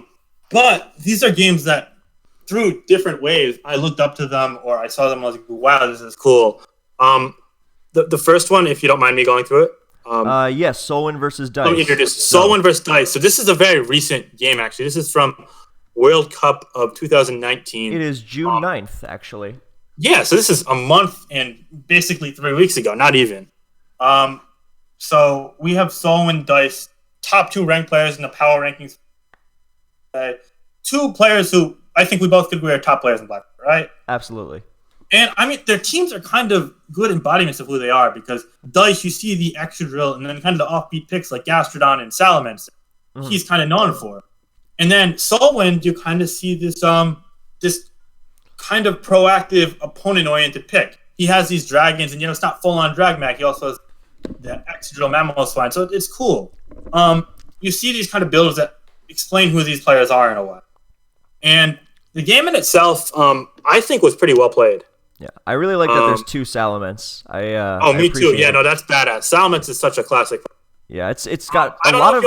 It's weird because it's got a lot of different things it can do, but it's kind of niche. So it's not something really slappable. But when you can fit it, it's very cool. It's great. Yeah, no, I've been meaning to make a Dragman with it. But one thing I want to showcase here, I don't really want to go through the whole battle because we'll be here. But on turn 7, Dice revealed that his Heatran was Will-O-Wisp, and I think I know I mentioned before, I think that's such a cool set right now. Wisp is like so practical, and it actually helps slow down the Kieran Black kind of rampaging through. Because otherwise his team is kind of soft against it, and it helped a lot. Helped him get rocks too. Yes, it did. So that was a great sequence for him after kind of a start. I mean, it wasn't a bad start, but And we also get to see everyone's favorite Magnet set. But what I like to really highlight is how amazing this endgame was. They pretty much were picking each other apart, and both of them just making plays. For example, there was a turn. Where are we? I'm sorry. I'm like trying to find a place. Oh, there was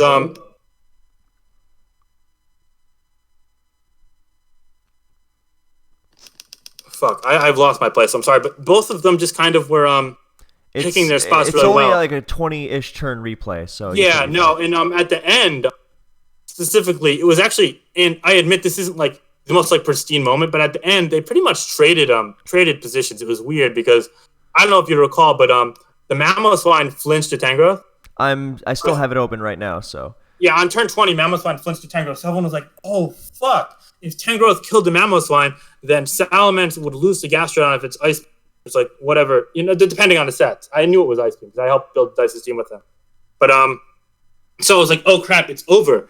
And that flinch, but then he kills it, but then he misses the follow by Scratch, which I assume is either because I don't remember if the Mamoswine was Choice or Metronome. I think it was probably Metronome, so it was probably a lot stronger by then. That would have been it would have been strong enough to win the game, I'd assume. And then he was able to especially since it's the Salamence doesn't even break 50 with Outrage. Yeah, so it was clearly a very physically defensive Gastrodon, which makes sense because it's his Keldeo counter. He needs to be able to switch into Secret Sword. Yeah, so just to set the scene a bit, because I guess this looks like 2 guys that are just good players hacking each other out at the end because they both trade. At the time, we have 450 people on Smoggentor server because this was the marathon day. This was in the thick of round 1. Both teams were in playoff contention. Spain wasn't quite locked up yet. They ended up in the tiebreak, and they actually would have made playoffs outright had it not been for and that could have changed everything. If it had not been for what? If it had not been for it had Solwind ended up hitting that icicle. What I mean. So yeah. The whole sequence, it could have altered World Cup as we knew it. And these were 2 top players going at it, and it was just really cool to see not only such a close game, but also such kind of twisty turn at the end, even if it was kind of through some unfortunate stuff. I really liked how both played it, and I think Dice kind of had I want to say a slight advantage matchup-wise because Tangrowth actually did really well against Tangrowth and Bold Gastrodon against Dragman. Yeah.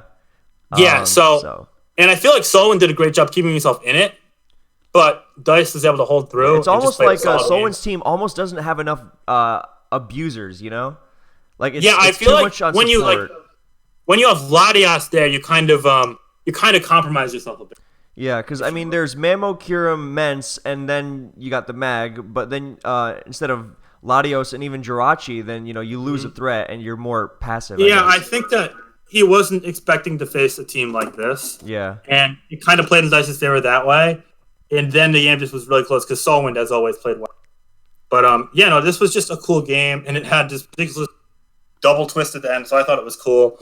I know it probably isn't like that, dramatic down the wire, a 50-50 is going to decide it, but instead, a miss and then a flinch and then a miss. But to me, it was really exciting as a black-white spectacle. I think I enjoyed it. It was a good game. We got 2 interesting teams, 2 state of the metagame teams. I mean, Excadrill is really just everywhere. Not only state of the metagame, but also state of kind of these players not identifying top players. So I think that in itself is. I agree. All right, we're gonna move on to the next game, which is Brofist versus Leru. Leru has kind of been exposed recently, if you will. Mm-hmm. But he was once upon a time a World Cup tiebreak player for Germany, believe it or not. Mm-hmm. And as was Brofist for our Northeast back in 2018, the year we won. And this was a tiebreak game. And I want you to show like the first opening sequence and then stop it if you could. Sure. Just like up to turn. Wait, hold up. We're at like turn when it dies. It's like turn is it turn 1 that it dies? No, turn 2. Yeah, just show the first 2 turns. So you see Brofist is all of a sudden like down. And then he claws back. And this is not the only point he's down during the game either. Like you could skip through if you want, because I don't want to go. Sure. I have it playing on fast. Yeah, no, I mean he's gonna lose a couple Pokemon early. And then on turn 18, I believe it is. It's a 5-5 game, but you'll notice that Brofist Tapu Fini is weak as shit. His Tangrowth and his Magnezone is weak as shit. And every time Mamoswine gets in, it gets a kill pretty much.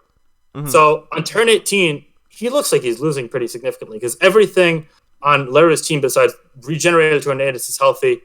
And Heatran pretty much picks at this point. But then on turn 18, John clicks Psychic, and Leru clicks Thunderwave under Misty Train. And I feel like on this turn, and we're in like the battle chat of our team chat, and we're like, holy shit, this is an opening, because we were like, oh my god, is the impossible happening? Are we gonna? I think he was still going to. He was still in a fine position once he managed to get that defog off with Fini. But then Fini getting knocked really sucked for the Tran.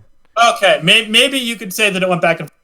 I feel like on this turn, like personally, as a spectator, I like felt this like immense sigh of relief, and I'm like, oh my god, we could like win. And I mean, I guess it really opened my eyes. I kind of had this like childish like feeling like, oh my god, we can win World Cup. Like we're gonna win this game, we're gonna win a tiebreak, and it was just a really cool feeling. And then I mean, if you watch the rest of this game, it's some of the most like classic Brofist methodical playing. Like, sure, he lets the Clefable heal up, but if you look at this, he doesn't give up. Like, sure, on turn 24, he finds himself in another hole. But watch the rest of this game. I'm on turn 24.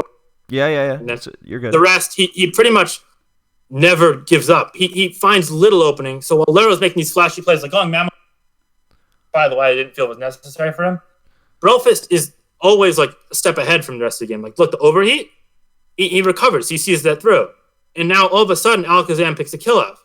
And suddenly the Heatran, all it can do is just chip the Fini, and Brofist makes easy double back, and now the Clef is dead, and he's just going to keep going time after time. And then this is one last big play on turn 39. I'm sorry for getting ahead of it. Water Shuriken with the Latias alive, and that pretty much clinches it here because he just wins from there. But I just feel like Brofist played the most perfect mid-late game, and it was so impressive to me because while he didn't make a million flashy double switches, in fact, he only made one double, and that was versus a -2 Heatran. He was always a step ahead of his opponent's game plan. I feel like that level of competence and domination is just really cool in such a high-stakes game. Because you saw, well, I don't know if you could see, but his timer was down below 60 this entire time. He hit 5 seconds several times, yeah. Yeah, I mean, it's just crazy how composed he was in a situation like this. And I feel like games like that just kind of differentiate the really top players from these people are good but can crack under pressure. And it was just really cool to see this. It made me feel so confident in my team, and on top of that, it also just made me excited to play more games because I wanted to do that. I wanted to show that I could do that. And ultimately he won 1-0 in a game that Leru could have, and I don't mean to be rude in him saying this, but could have just as easily been on top, just given some positions. So I thought it was a cool back and forth game where I think John played a bit conservatively early and then really just turned it up when he needed to. And I love those kind of games. I feel like they're really cool. For those who will ask if Brofist will be on the show, then yes, he will.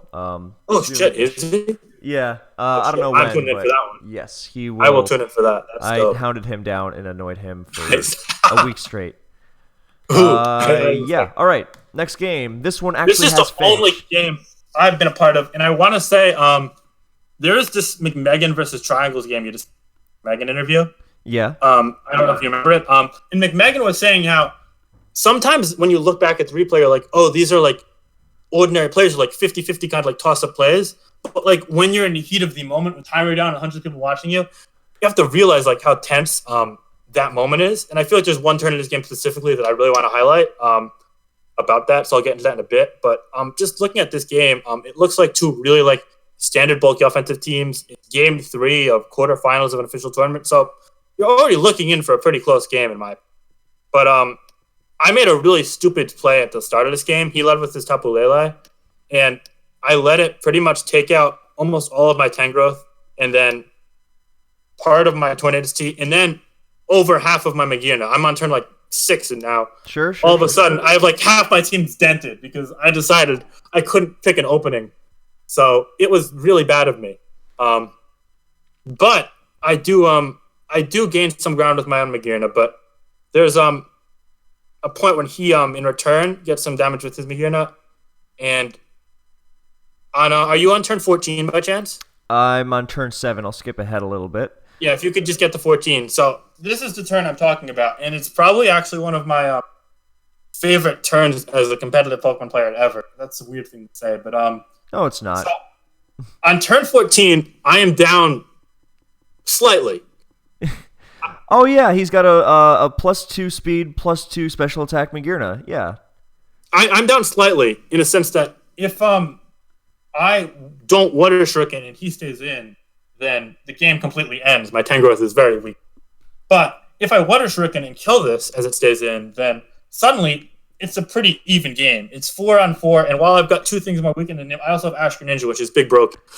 It is. And his Tangrowth is also weakened, so that would put him in an equally problematic spot. But you guys kind of traded Magearna damage early on.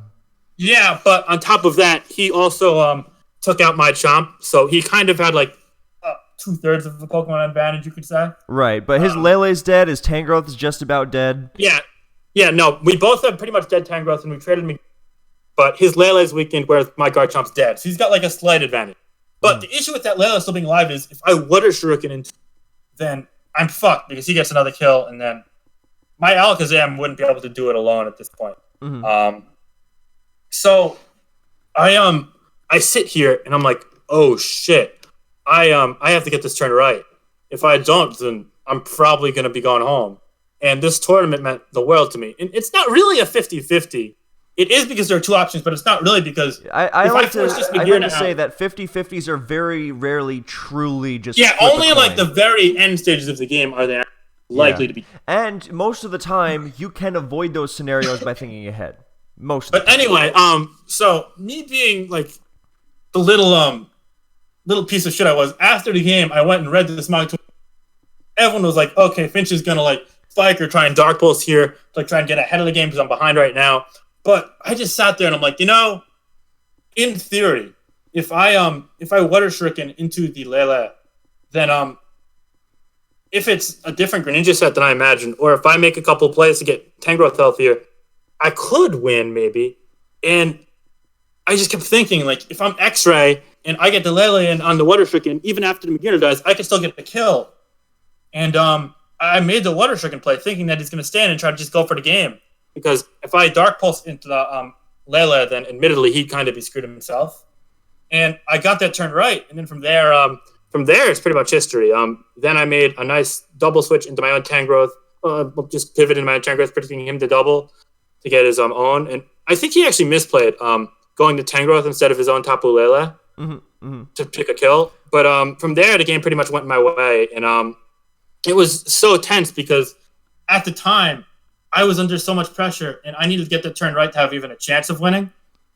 And I got it right, and it just felt like the most amazing thing ever. And, I mean, the rest of the game's kind of whatever. Not to discredit my own game that I picked out, but just the feeling I went through as a player at that time, I feel like if you're like a new player and you're like trying to figure out, am I going to, take this up as a hobby? I want you to put yourself in that perspective, if you will.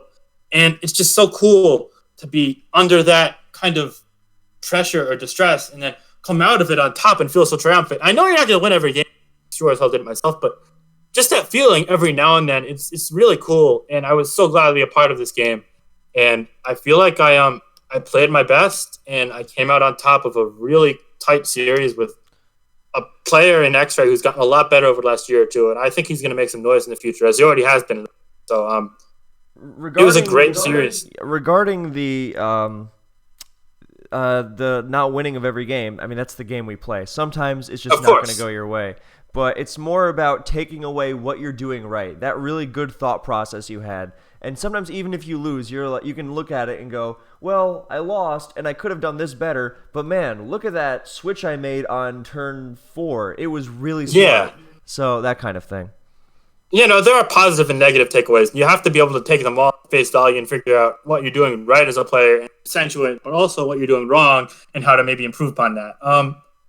Yeah, definitely. All right, so the next game we really shouldn't go all the way. I'm just gonna start playing it now. There's your preview. Yeah, no, I'm just gonna start playing it on hyperfast myself. Yeah. So. Oh god, hyperfast looks funny, but this game was just cool because it was kind of like a war of attrition. It was such a methodical game. They both had the conditions to win between hazards and sandstream and status and pursuit. Even a hard hitter in terms of Latios. ABR has a massive advantage because Solwyn's Ferrothorn counters are... Solwyn's team lacked a proper Ferrothorn meta. And also an optimal Gliscor set because it had Aerial License, which didn't really come into play. Aerial License instead of Wing Attack. Actually, it did come into play. Oh, did it? Okay, maybe it did. Yeah, that's the whole endgame. No, I mean, he won anyway. But, if ABR had won, it would have. But, given that he did anyway, it just caused him more stress. We also see the first banned Tyranitar in a couple of years. Yeah, no, that fucking shocked me. When I saw the Reuniclus style, I was like, fuck. But ABR played one of the better mid-games you'll ever see of a black and white player. It's really just leveraging his Gastrodon and his Gliscor against Solwyn's. And it was just really cool how you see these Pokemon like Gastrodon and even Gliscor, which did take a bit of a downfall during PL after the shutout, being there and being used in such a closely fought game between two, in my opinion, top players. And you'll notice all the way towards the late game, I'm skipping turns like hell, right? Right. The turn-by-turn grind of the game doesn't really matter. But the point is that these two players use these kind of grimy, bulkier, fat, if you will, teams, and they went down to the wire with each other. And it was just really cool how close it was and how the little things matter. Because in Black-White, you're never going to really see game. The last TP and the ability to get in one more time matter. But this was a game that was the exception to the rule. It was a Black-White game that, in a way, felt like an Oras. It was really cool. I'm not an Oras lover by any stretch of the imagination, but the intensity, the closeness and proximity the two players had to each other this whole game was just great. And I feel like as a spectator, and there were 200-300 spectators on Smog Tours during this game, how close this was and how intense the battle was just really cool. I mean, everyone was saying, LOL, oh my god, who's going to win? So much. And there was actually a couple of unfortunate things. ABR on turn 70s through 75 got unlucky against the Tyranitar between a crunch crit. Yeah, I just saw that. Which probably, I just did too, but probably was the difference. But throughout these 100-turn games, players are going to make one or two mistakes. There's going to be RNG thing. It's the game we play.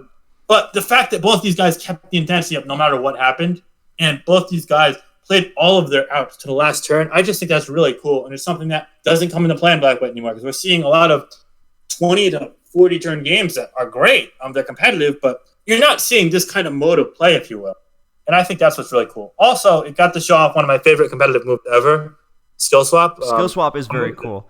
I actually take full credit for Skill Swap Bronzong, and ABR will back me up on this. Because, I remember. Yeah, no, that's definitely your. I'm vain. I like to not be a total braggart, but when it comes to stuff that was actually invented, then I'm a bit vain on that. But I like to. Think I don't want to take credit for this because I didn't invent it, but there was my game against Blunder in Snake 1 where I used Skill Swap Chansey to check them all out. That was really cool. That was very cool.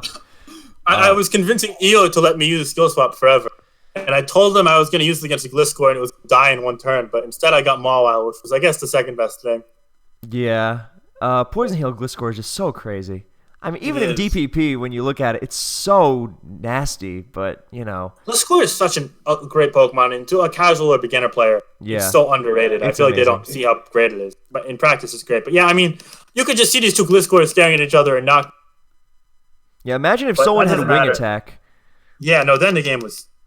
But yeah, I mean, ultimately, I guess I can spoil it. Solwyn does win the game, and I mean, the set in 5 games. But it was such a closely contested, and both these guys are amazing players. All the respect in the world for them.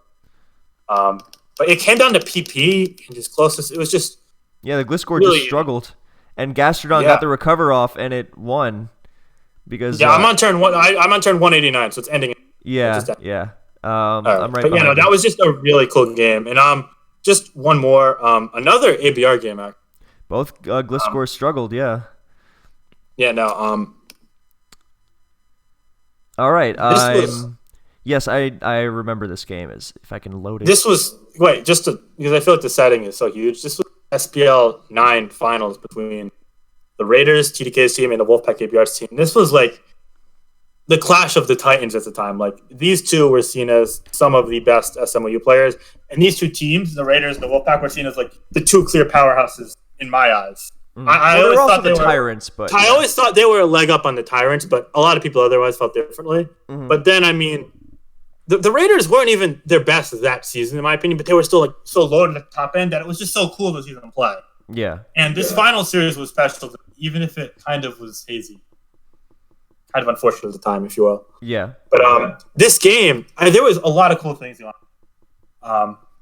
I mean, first and foremost, there was a turn early in the game where I think TDK caught the Diancie with like a Scald or something. That was just a really nice play. I think ABR was trying to get greedy and he called on it. Mm-hmm. Also sad.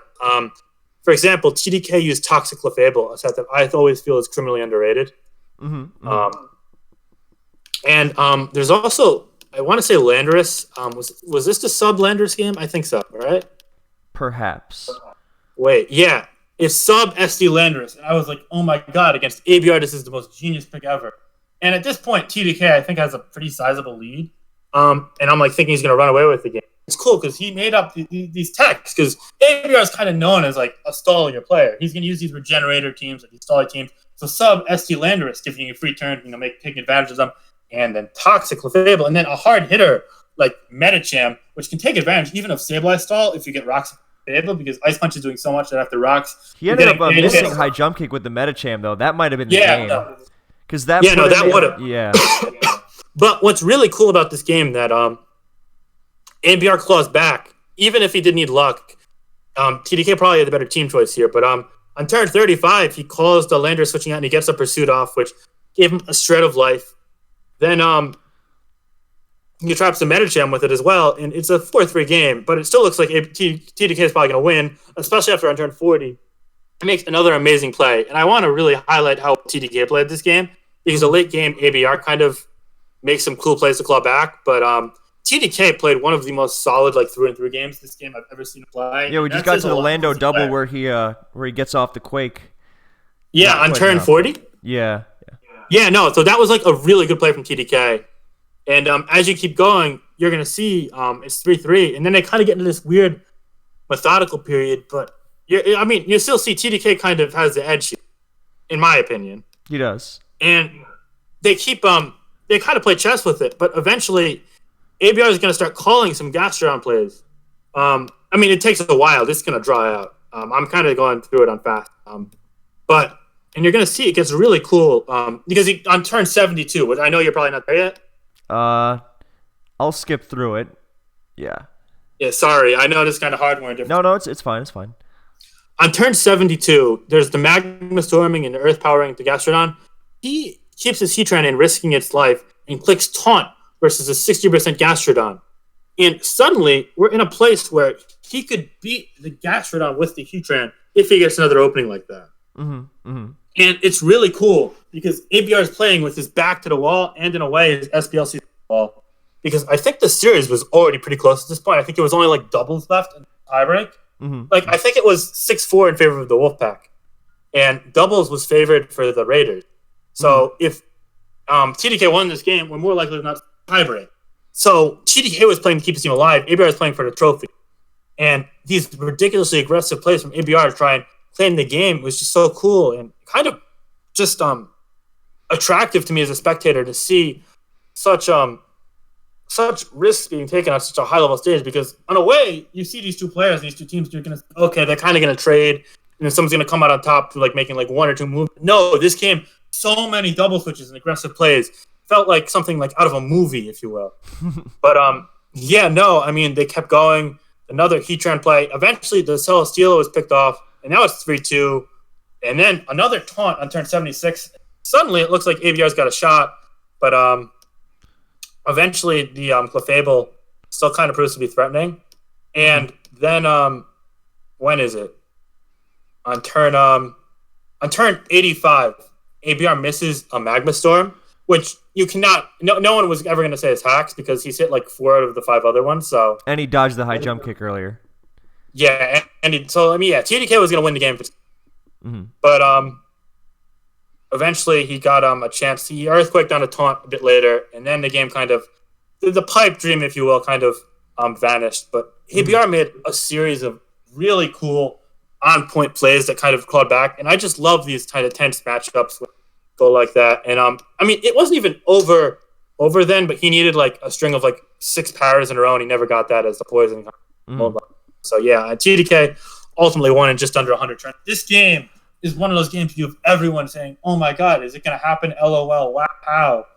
Those things, and I just feel like when it's not like obnoxious gassing, but it's actually like a close game where both guys have crazy moves and thinking their asses off. I feel like that's really cool, and I feel like that was a good display here of this. I agree entirely.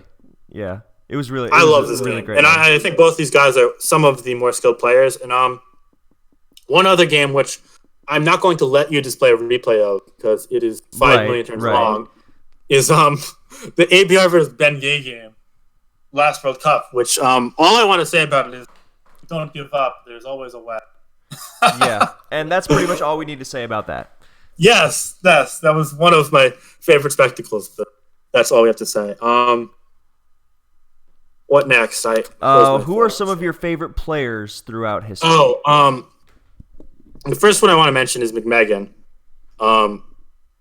Not even modern McMegan so much as and that's not to be rude to modern McMegan because I think he's great right now. But there was a point in time McMegan. Classic first thing happens. Finch just shits on him.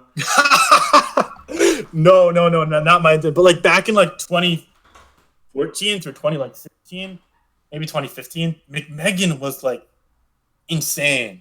Like he always had these ideas. Like one day on Bigs, he had a list of like black and white ideas. He had all sorts of like off the wall shit. And I'm like, oh my goodness. And he the Bigs had like all sorts of shit. When he like posts his teams and stuff, I'm like, this guy has like so much cool stuff. I'm like a kid at a candy store, like walking through the aisle, like, wow, there's this, there's that, and other thing. But it's not only that he's got like this like Ben Gay like knack for like coming up with the next best thing in a way. But he does all of that while being one of the most successful players of all time. I mean, look, I'm not a sucker for like the creative next big thing because I'm a standardized dude.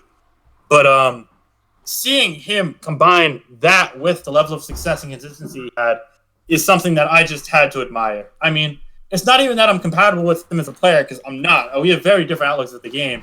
If you watch his interview and then mine, you're going to see so many discrepancies. Besides the thing on positioning, probably, in terms of like game outlook. He's like kind of anti the Northeast outlook, if you will, which is totally fine in my. But it is just his. I don't know if you could call it skill or just his open-mindedness. It really kind of made me realize that there are so many different perspectives for this game. There's no real right or wrong answer to a lot of the more frequently asked questions. And that's why playing this game is so interesting. And pitting different, not only players against each other, but ideologies and strategies against each other, seeing what comes out on top, what's good, what's not, and kind of making history as we go along. And McMegan kind of opened that door for me, not only in playing him, but also teaming with him and talking with him. And he's kind of one of the cooler minds out there in my. All right. Who next? ABR definitely would be up there too. Partially because I've worked with him probably about as much as anyone else. I mean, we've only teamed together during official tour season, individual tours. We're always working with each other to help each other out. And while he's creative, not to the same degree as McMegan or Ben Gay even, he also is just so solid in that he's always making sure he's good against what is being used. He's one of the most practical people I think the game has ever seen.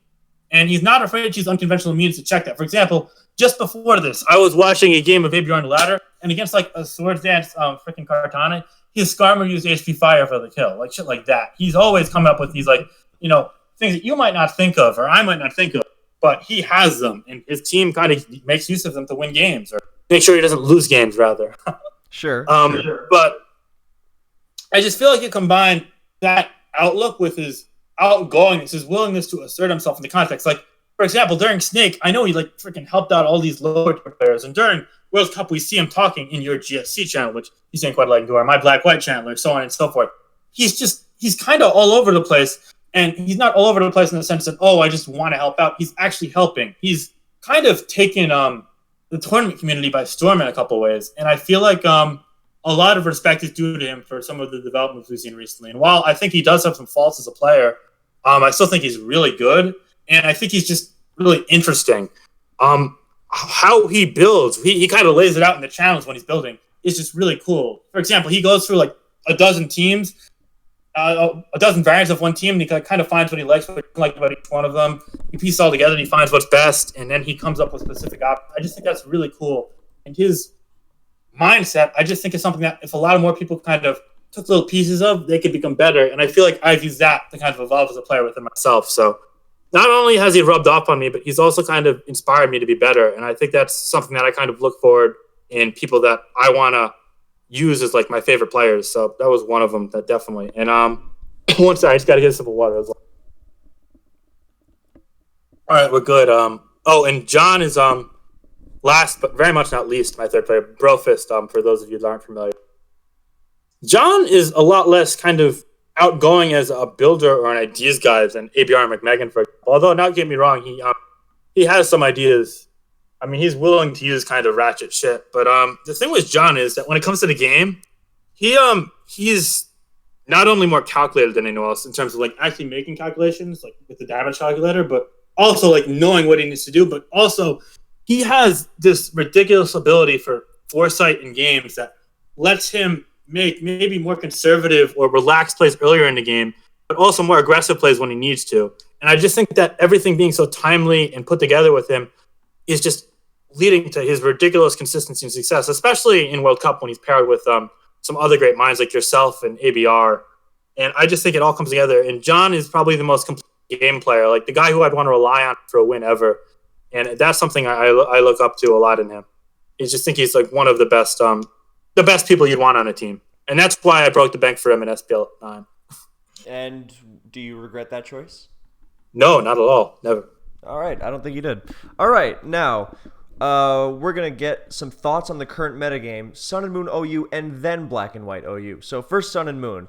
What are your thoughts? What are the best Pokemon? Is anything broken? Is anything overrated? Stop using, I don't know, Celesteela or something. Do not stop using Celesteela. Yeah, no. It's really good. I just made an example up. And underrated Pokemon. So best, broken, overrated, underrated. Go. All right, so let's start with best. The best Pokemon is not the Pokemon I think is broken, actually. I think the best Pokemon is between Ash Greninja and Toxapex. Both are fucking ridiculous. And I think you could argue Toxapex is broken, but I'm not sure I'm fully there yet. But Ash Greninja is so good because, well, like, it's an anti-offense cleaner kind of thing. Like, you get the kill, and then one freaking just shreds your offense teams. It's also so good against just balance. I mean, Dark Pulse spam is absurd. Hydro Pumps are so strong. It could set up spikes, for fuck's sake. What can't this thing do? It's so fast. I mean, Ash Greninja is always going to be used fast. Even against Stall, you're forcing things in, or you're setting up layer of spikes, force a default to let, X happen. It's just a progress-making Pokemon, and I love it. And Toxapex, in a sense, is a very differently regarded defensive variant of it. I mean, sure, they do totally different things, but Toxapex, especially with the rise of toxic spikes on it, it's just always forcing some sort of proactive play from the opponent, or forcing status of some sort, or, forcing something out. And in a way, what it does to games, especially when it doesn't have to spam recover every other turn because it has Regenerator, which arguably broken in itself, honestly, more and more I think of it over time. It's so good. I can't really go 3 or 4 teams without using. Honestly, kind of is a sad thing to say, but it's so good. It's those two are probably the best Pokemon in metagame, but broken. And probably a controversial topic, but I think Magearna is probably broken. I know other people on OU Council don't necessarily agree, or at least not to the same extent, and that's totally okay. But between the can you hear me still? Sorry. Yes. You're fine. Okay, good. Sorry, I just now my neck got slow for a sec, so just want to make sure. But Magearna, between all these different shift gear sets, Calm Mind, shift gear 3 attacks, Steel EMZ, Ferry EMZ, Fighting EMZ, Electro EMZ. I've even seen freaking whatchamacallit,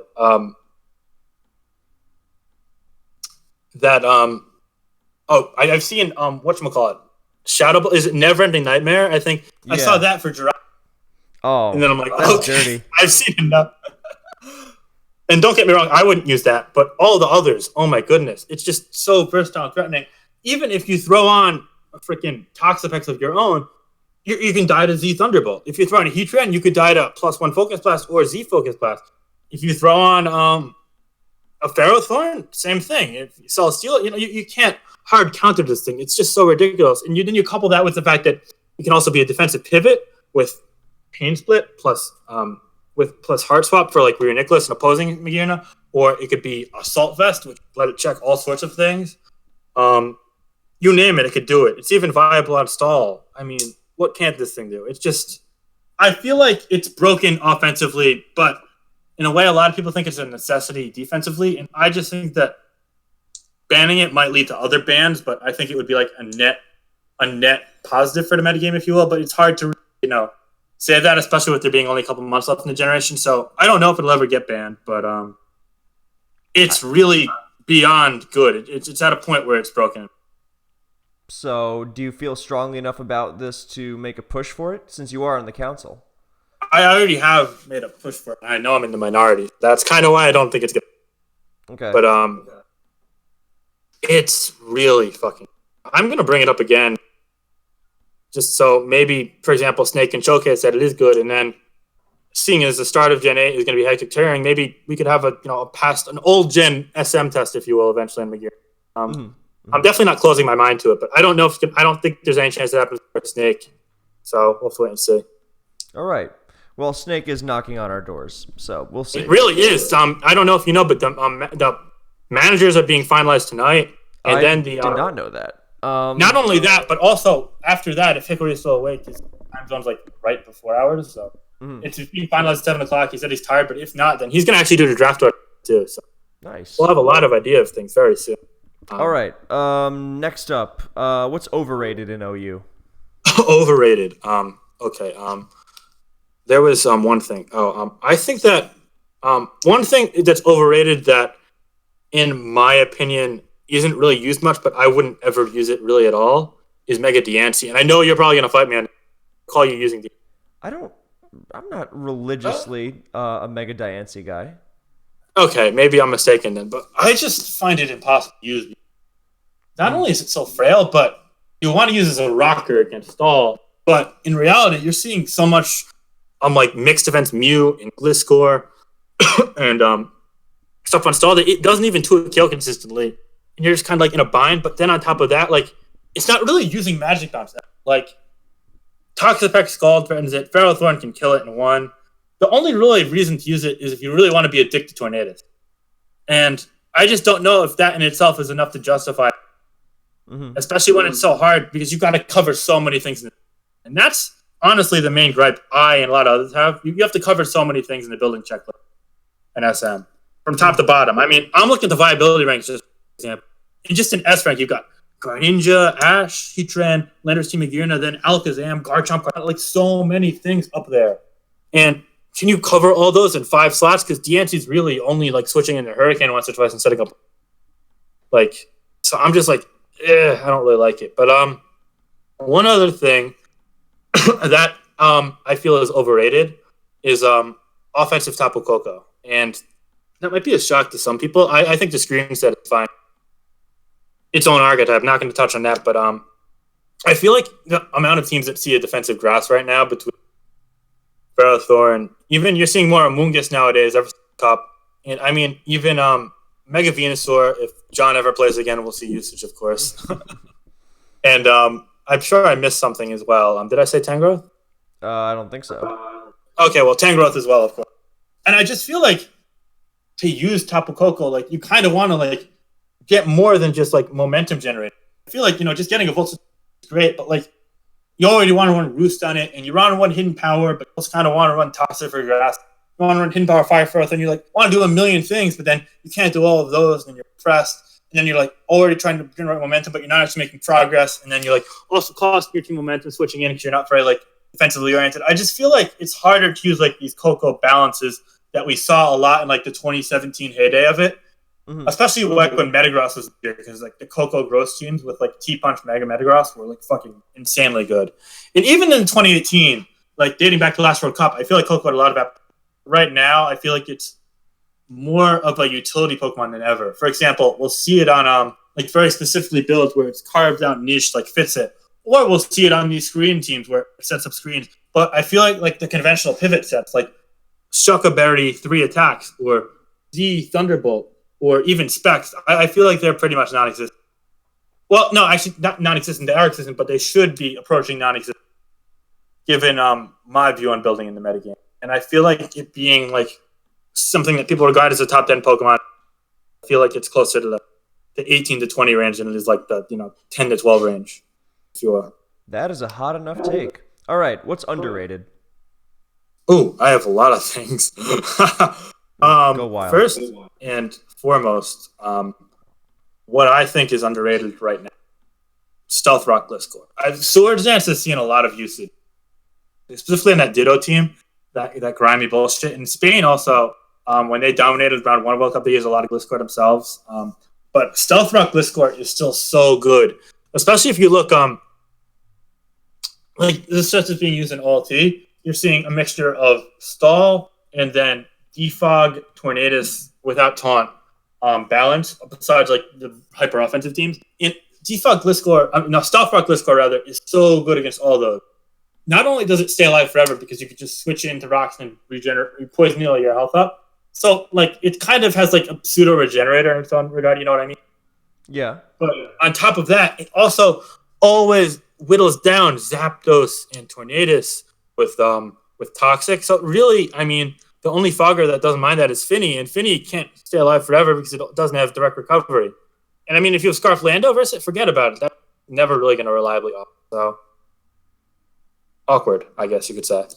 I've loved Stealth Rock Gliscor. I'm a big fan of that. I used it a lot. It's really good. I'm not going to reveal my full team. Mawile and Heatran and just getting those rocks up consistently. Yeah, also it's a trend check, which means the whole world. But I'm not going to reveal much, but I built 2 teams for OLT because I like look at here's how I'm going to make sure I get all my kicks on the ladder next week when I drive myself crazy trying to qualify for OLT, which I inevitably won't qualify for. But both those teams have Stealth Rock plus Toxic Gliscor right now. Plan on using the fuck out of it. It's just really good. What is the other things? Rio Nicholas. I guess it's hard to call it underrated anymore. Like it's seen this time, but I feel like it's still kind of in its prime in the metagame. I feel like Rio Nicholas beats so many teams, especially Celesteela team. And I think Celesteela is great, by the way. But the main thing is, if you have Celesteela, that means that you probably have a Haze Toxapex, which means that my favorite Rio Nicholas set, Psychium Z, is probably going to dick your entire.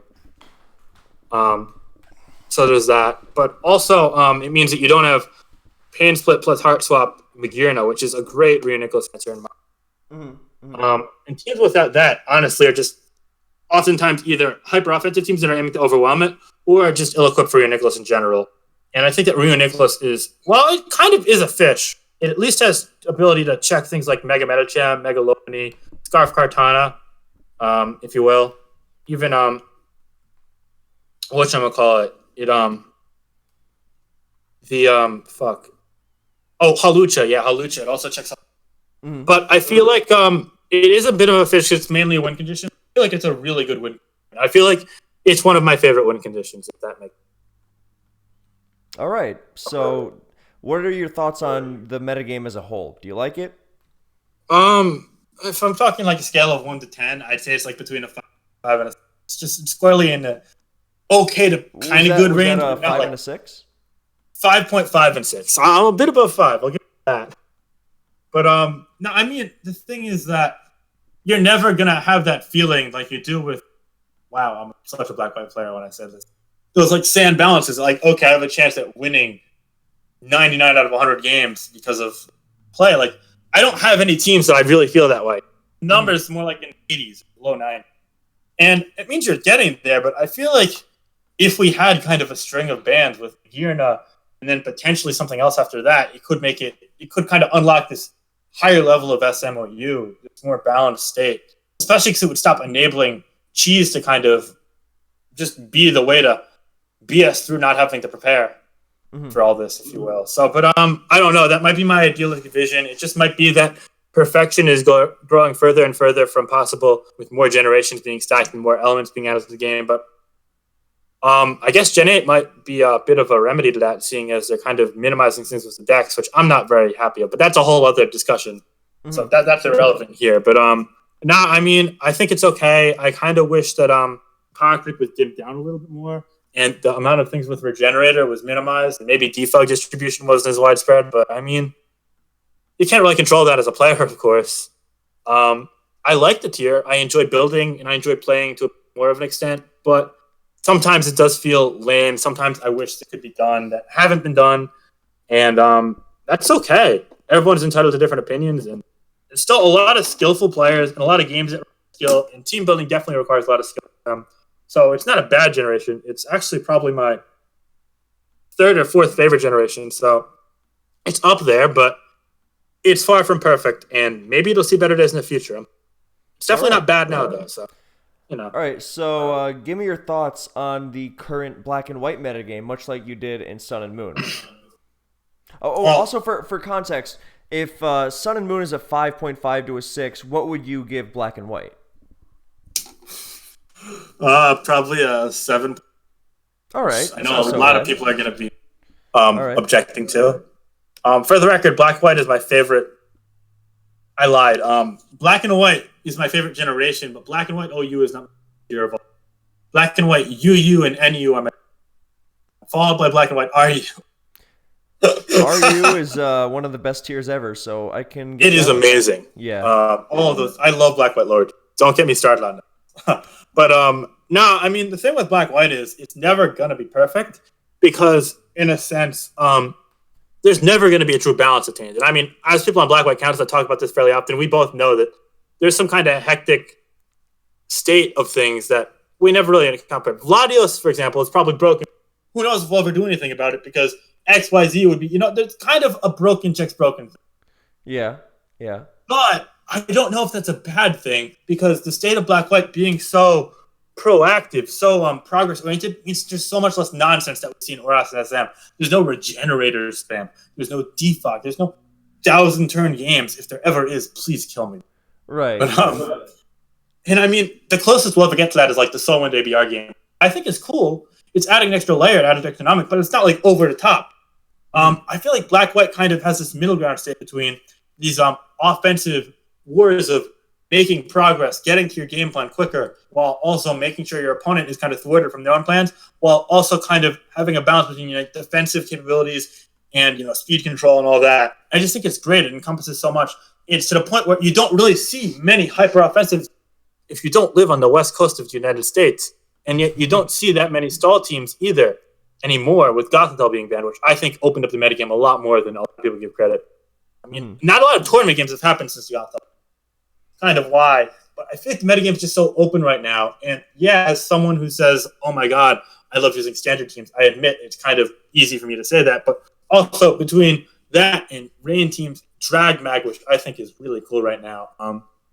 I just think there's so much room to go out there and use these tools at your disposal to come up with new things, which for a generation that's approaching on 10 years old, that says a lot. And it's still going to continue to cyclically evolve well into the 2020s. I plan to be there and watch it happen, so I'm very excited for it. And no, it's not perfect. It'll never be perfect. No metagame is, and it's far from it. And it's not the best metagame of all time, but it's my favorite OU. And it's really fun. And there's going to be a lot of evolution among the Pokemon used, the sets used, and hopefully the player base as well. So that's exciting to me. Very exciting. All right. So now give me your best, broken, overrated, well, the broken thing we already covered. So best, overrated, underrated. Best, overrated, underrated, in that order? Okay. Yes. Best Pokemon is Latios, but you could... Could I give like a top 3? Yeah, it seems like this kind of mix between Latios, Ferrothorn, and Excadrill really just battling for dominance. I was going to add Tyranitar and let me... Yeah, pretty much. Mm-hmm. I feel like Tyranitar without spin is just at such a disadvantage these days. It's gonna get worn down so hard. Well, yes and no, but it's still Tyranitar. If Right, right. Latios is number one, then Tyranitar has to be. Right, but Latios being so prominent means that Ferrothorn and Rotom too means that Ferrothorn's going to get those hazards, and if T-Tar can't deal with it, it's very Yes, often getting of overwhelmed course. by these rain teams. But there are other things that are emerging, like getting into a tangent, but like saying like Magnezone that also can counteract that.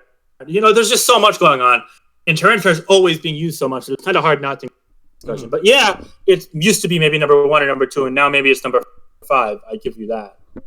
But Latios is hands down the best Pokemon in the metagame, and it's kind of the first building block that that is constructed, whereas all the others kind of follow up behind it. For example, while Ferrothorn in itself generates spikes and is so good, you're not going to see many rain teams without it because Latios is so good, and there's nothing else that checks Surf and Rain really. Like Jirachi, I guess, but like you're still taking like 45 from Surf and Rain if you're especially defensive, which is absurd, by the way. And I mean Tyranitar similarly. Tyranitar and Sandteam need it.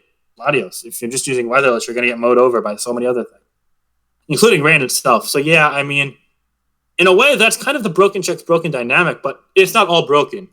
So it's weird. It's hard to describe, but I love it, and I definitely think Latios is the top dog. But Ferrothorn, Excadrill are definitely up there as well. Yeah, of course. Excadrill is something I'm sure we'll talk about a bit more in a minute.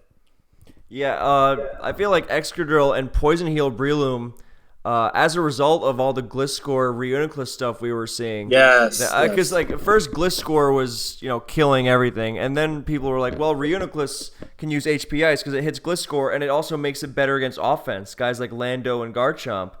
And then as a result of that, then we see like this burst of Excadrill and Poison Heal Breloom, and I feel like all that comes together. Especially that Couldn't also. agree more. Sorry? I couldn't agree more. Yeah, and then there's Rotom. I feel like so much of the metagame right now is so burn-centric. Because Yes, and it's that's why I'm always leading Rotom. Because, I mean, Excadrill with Sandforce hits Pharaoh really hard, but it's still not really a great switch-in. But if you burn it, then it's just crippled, so... Very much so, yes. And it's really hard to avoid that burn from Rotom. So, and that's another reason for Poison Heal Breloom. But even at the beginning of the game, unless you're running a Protect Poison Heal Breloom set, then you have to be it can careful. still lead off, yeah. That's why Rotom is such a common lead, and that's why Protect is picking up on Breloom and suddenly... And then you're seeing lead on Mungus all the good. Yeah, as we saw in the Classic Finals when Solwyn's Breloom was Protect Bulk Up. That's a really cool set. Yeah, as opposed to Swords Dance, Drain Punch, Facade, Spore. I guess more and more people are dropping Spore because, Sleep Talk Amoongus and Gliscor. Yep. And, you would rather just hit them. And it's weird because not having Spore on Breloom is almost sacrilegious, but hey, if it works. Nope. It does work, and Sleep is really still broken in White. But... Yeah. But you can justify dropping it in circumstances like that. Yeah. So what do you think? Is there anything overrated? I feel like everything that gets used right now deserves its spot, Sorry, can you repeat that question? I just cut out for... do you think anything that's seeing usage right now is overrated? I mean... I kind of feel like everything that we're seeing kind of deserves its usage. I don't think anything's definitively overrated, but I guess you could say that I'm just not a fan of Jellicent, right? But it's not really seeing much usage anymore. It's not, yeah. Yeah, that's the thing. So it's kind of moot. And I mean, you can go down the list. Like, for example, I don't think Volcarona is good in Black-White either. I think it's like, the worst fish you could possibly take right now, but it's dropped in usage too. And I mean, good. Same goes for like Toxicroak and yeah, Toxicroak gets hit harder Jinx, than anything even. else by Reuniclus, So yeah, I mean, these things that are overrated now have dropped in because of them. So the metagame makes a lot of sense to me. Basically, what I'm saying. Yeah. What was it? I guess it just feels like every single Black and White team right now has spin. More do than don't. More. Yes, I think that's succinct. Because I mean, you got some drag mags that don't bother. I personally prefer those, but Rain always because they also are the Keldeo check, And Sand, I mean, Excadrill is just so good. It's just so much better not here's dealing my with question hazards. for you, BKC. Sure. Moving forward, in 2019, we're going to eventually be able to see, let's say 2020, we're going to eventually be able to see the SPL 11 and all of World Cup and all of Smogon Tour that's to come. Are we going to see Excadrill being a top 3 in usage Pokemon? I think so. Because I it's don't the primary think so. spinner. I don't think so. Because Top 5? Excadrill, maybe. I mean, it probably is right now, but I mean, I don't think so because right now it preys on certain Stealth Rockers just not being in. For example, Stealth Rock Garchomp and Stealth Rock Lando never stopped being bad. People just explored more uses for them. They were never at any point still suboptimal. good, by the way. Yeah, I agree. Yeah. So as soon as those, it's kind of like a Fortress effect. Fortress is not actually the most terrible thing in the world right now, but as soon as you start getting the more offensive Stealth Rockers back, then it's just going to die immediately. And I say it's not that bad because of how much how common Ferrothorn is. So you can, in addition to spinning and limiting their stuff, you can punish them with your own hazards, and that's the only reason. And a lot of T-Tar don't run Fire Blast anymore, which I don't think it's something you should chance, but you can bring it and maybe get that. Yeah. Plus, it completely destroys Gliscor. So, but I feel like as soon as the more offensive end of the metagame, Sandwise, gets more and more explored, then we're going to see less and less Excadrill because, I mean, Stealth Rock Lando only really needs 2 moves to be threatening to so much of the metagame. I mean, there's a development right now that Skarmory isn't even considered viable. Which really being used. It sounds... Skarmory is barely top 20 in use. Yeah, it sounds insane, but it's just really not good because of how powerful Rain is when it's able to spin. And Ferrothorn can handle Rain. Skarmory is not really good against Rain. So, I mean, the most it might do is, like, check Tornadus barely. And maybe lay up a layer of spikes before being Yeah, and then Tentacruel just comes in and just destroys it, and it's just, yeah. So, and with that, then Lando just EQ HP Ice and not being choiced is so much of a threat.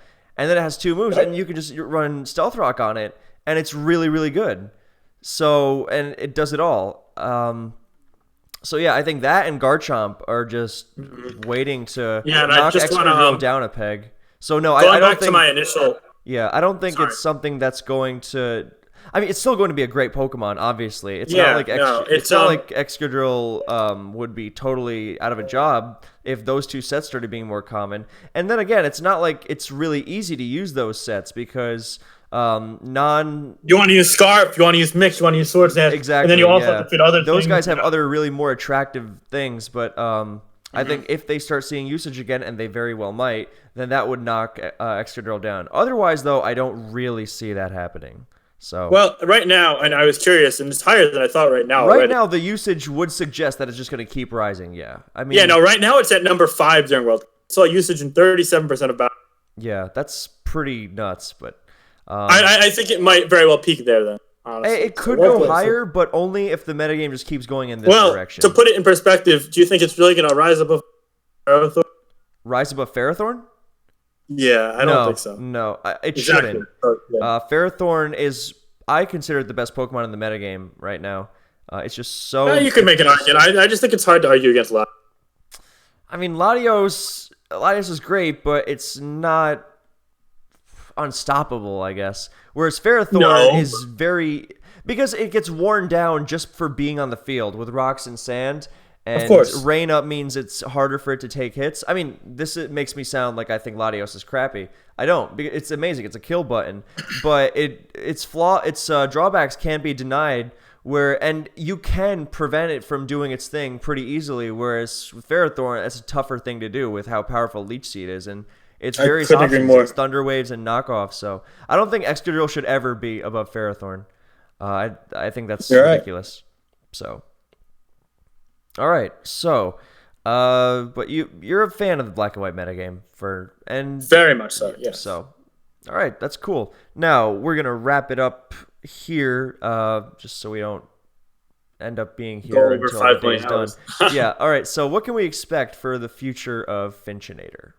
Well, I mean, first and foremost, I definitely am not gonna quit anytime in the near future. I think quitting is a meme. Mm-hmm.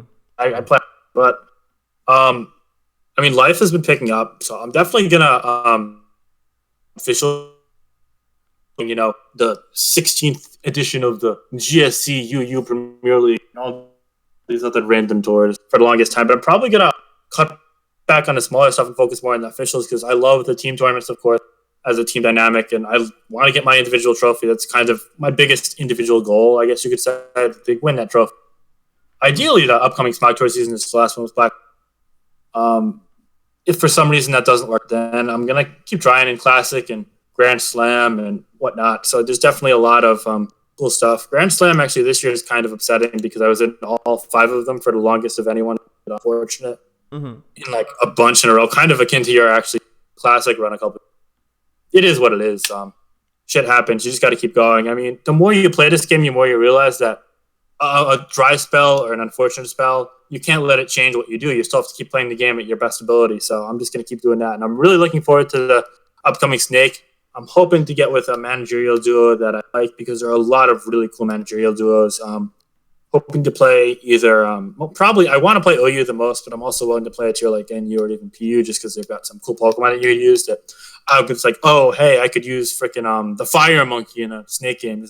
That's kind of appealing to me deep down. Yes, him. But you know what I mean. Yeah, I do. There's a lot of reasons for me to be excited, and while I'm not going to be on 24/7 anymore, but honestly, during the summer last year I was, but during the semester, I'm still going to be pretty active. Definitely going to stay involved with tiering stuff. Definitely going to stay involved socially because I have some of my closest friends on here, and just a lot of people who I think are great people. And I mean, I'm definitely going to stay very involved in tournaments because that's one of the favorite things. I love tournaments, and I can't see myself dropping out of the foreseeable future. I start my eventual actual, which is scary. Which I never want to talk about. What? Real career in life. Oh, yeah, don't talk to me about that. We were having so much fun. Yes, exactly. So let's never talk. Yeah, let's never grow up and play Pokemon forever. All right. So I think we should probably call it there. So thank you for being on the show, Finch. Thank you for having me. Yeah, you were heavily requested, so I hope people will leave me alone for 2 goddamn seconds now. I'm kidding. Please feed me your suggestions. Your feeding is my livelihood. Anyway, do you have any closing words for the people? Just want to say thanks for requesting me. It was fun, and definitely if you're ever having anything involving Black White or all right. I'm Matt again. I love talking, and it's been a pleasure, man. Have a good one. We'll probably see Finch on the channel again. All right. Thanks for watching, guys, and I will catch you later.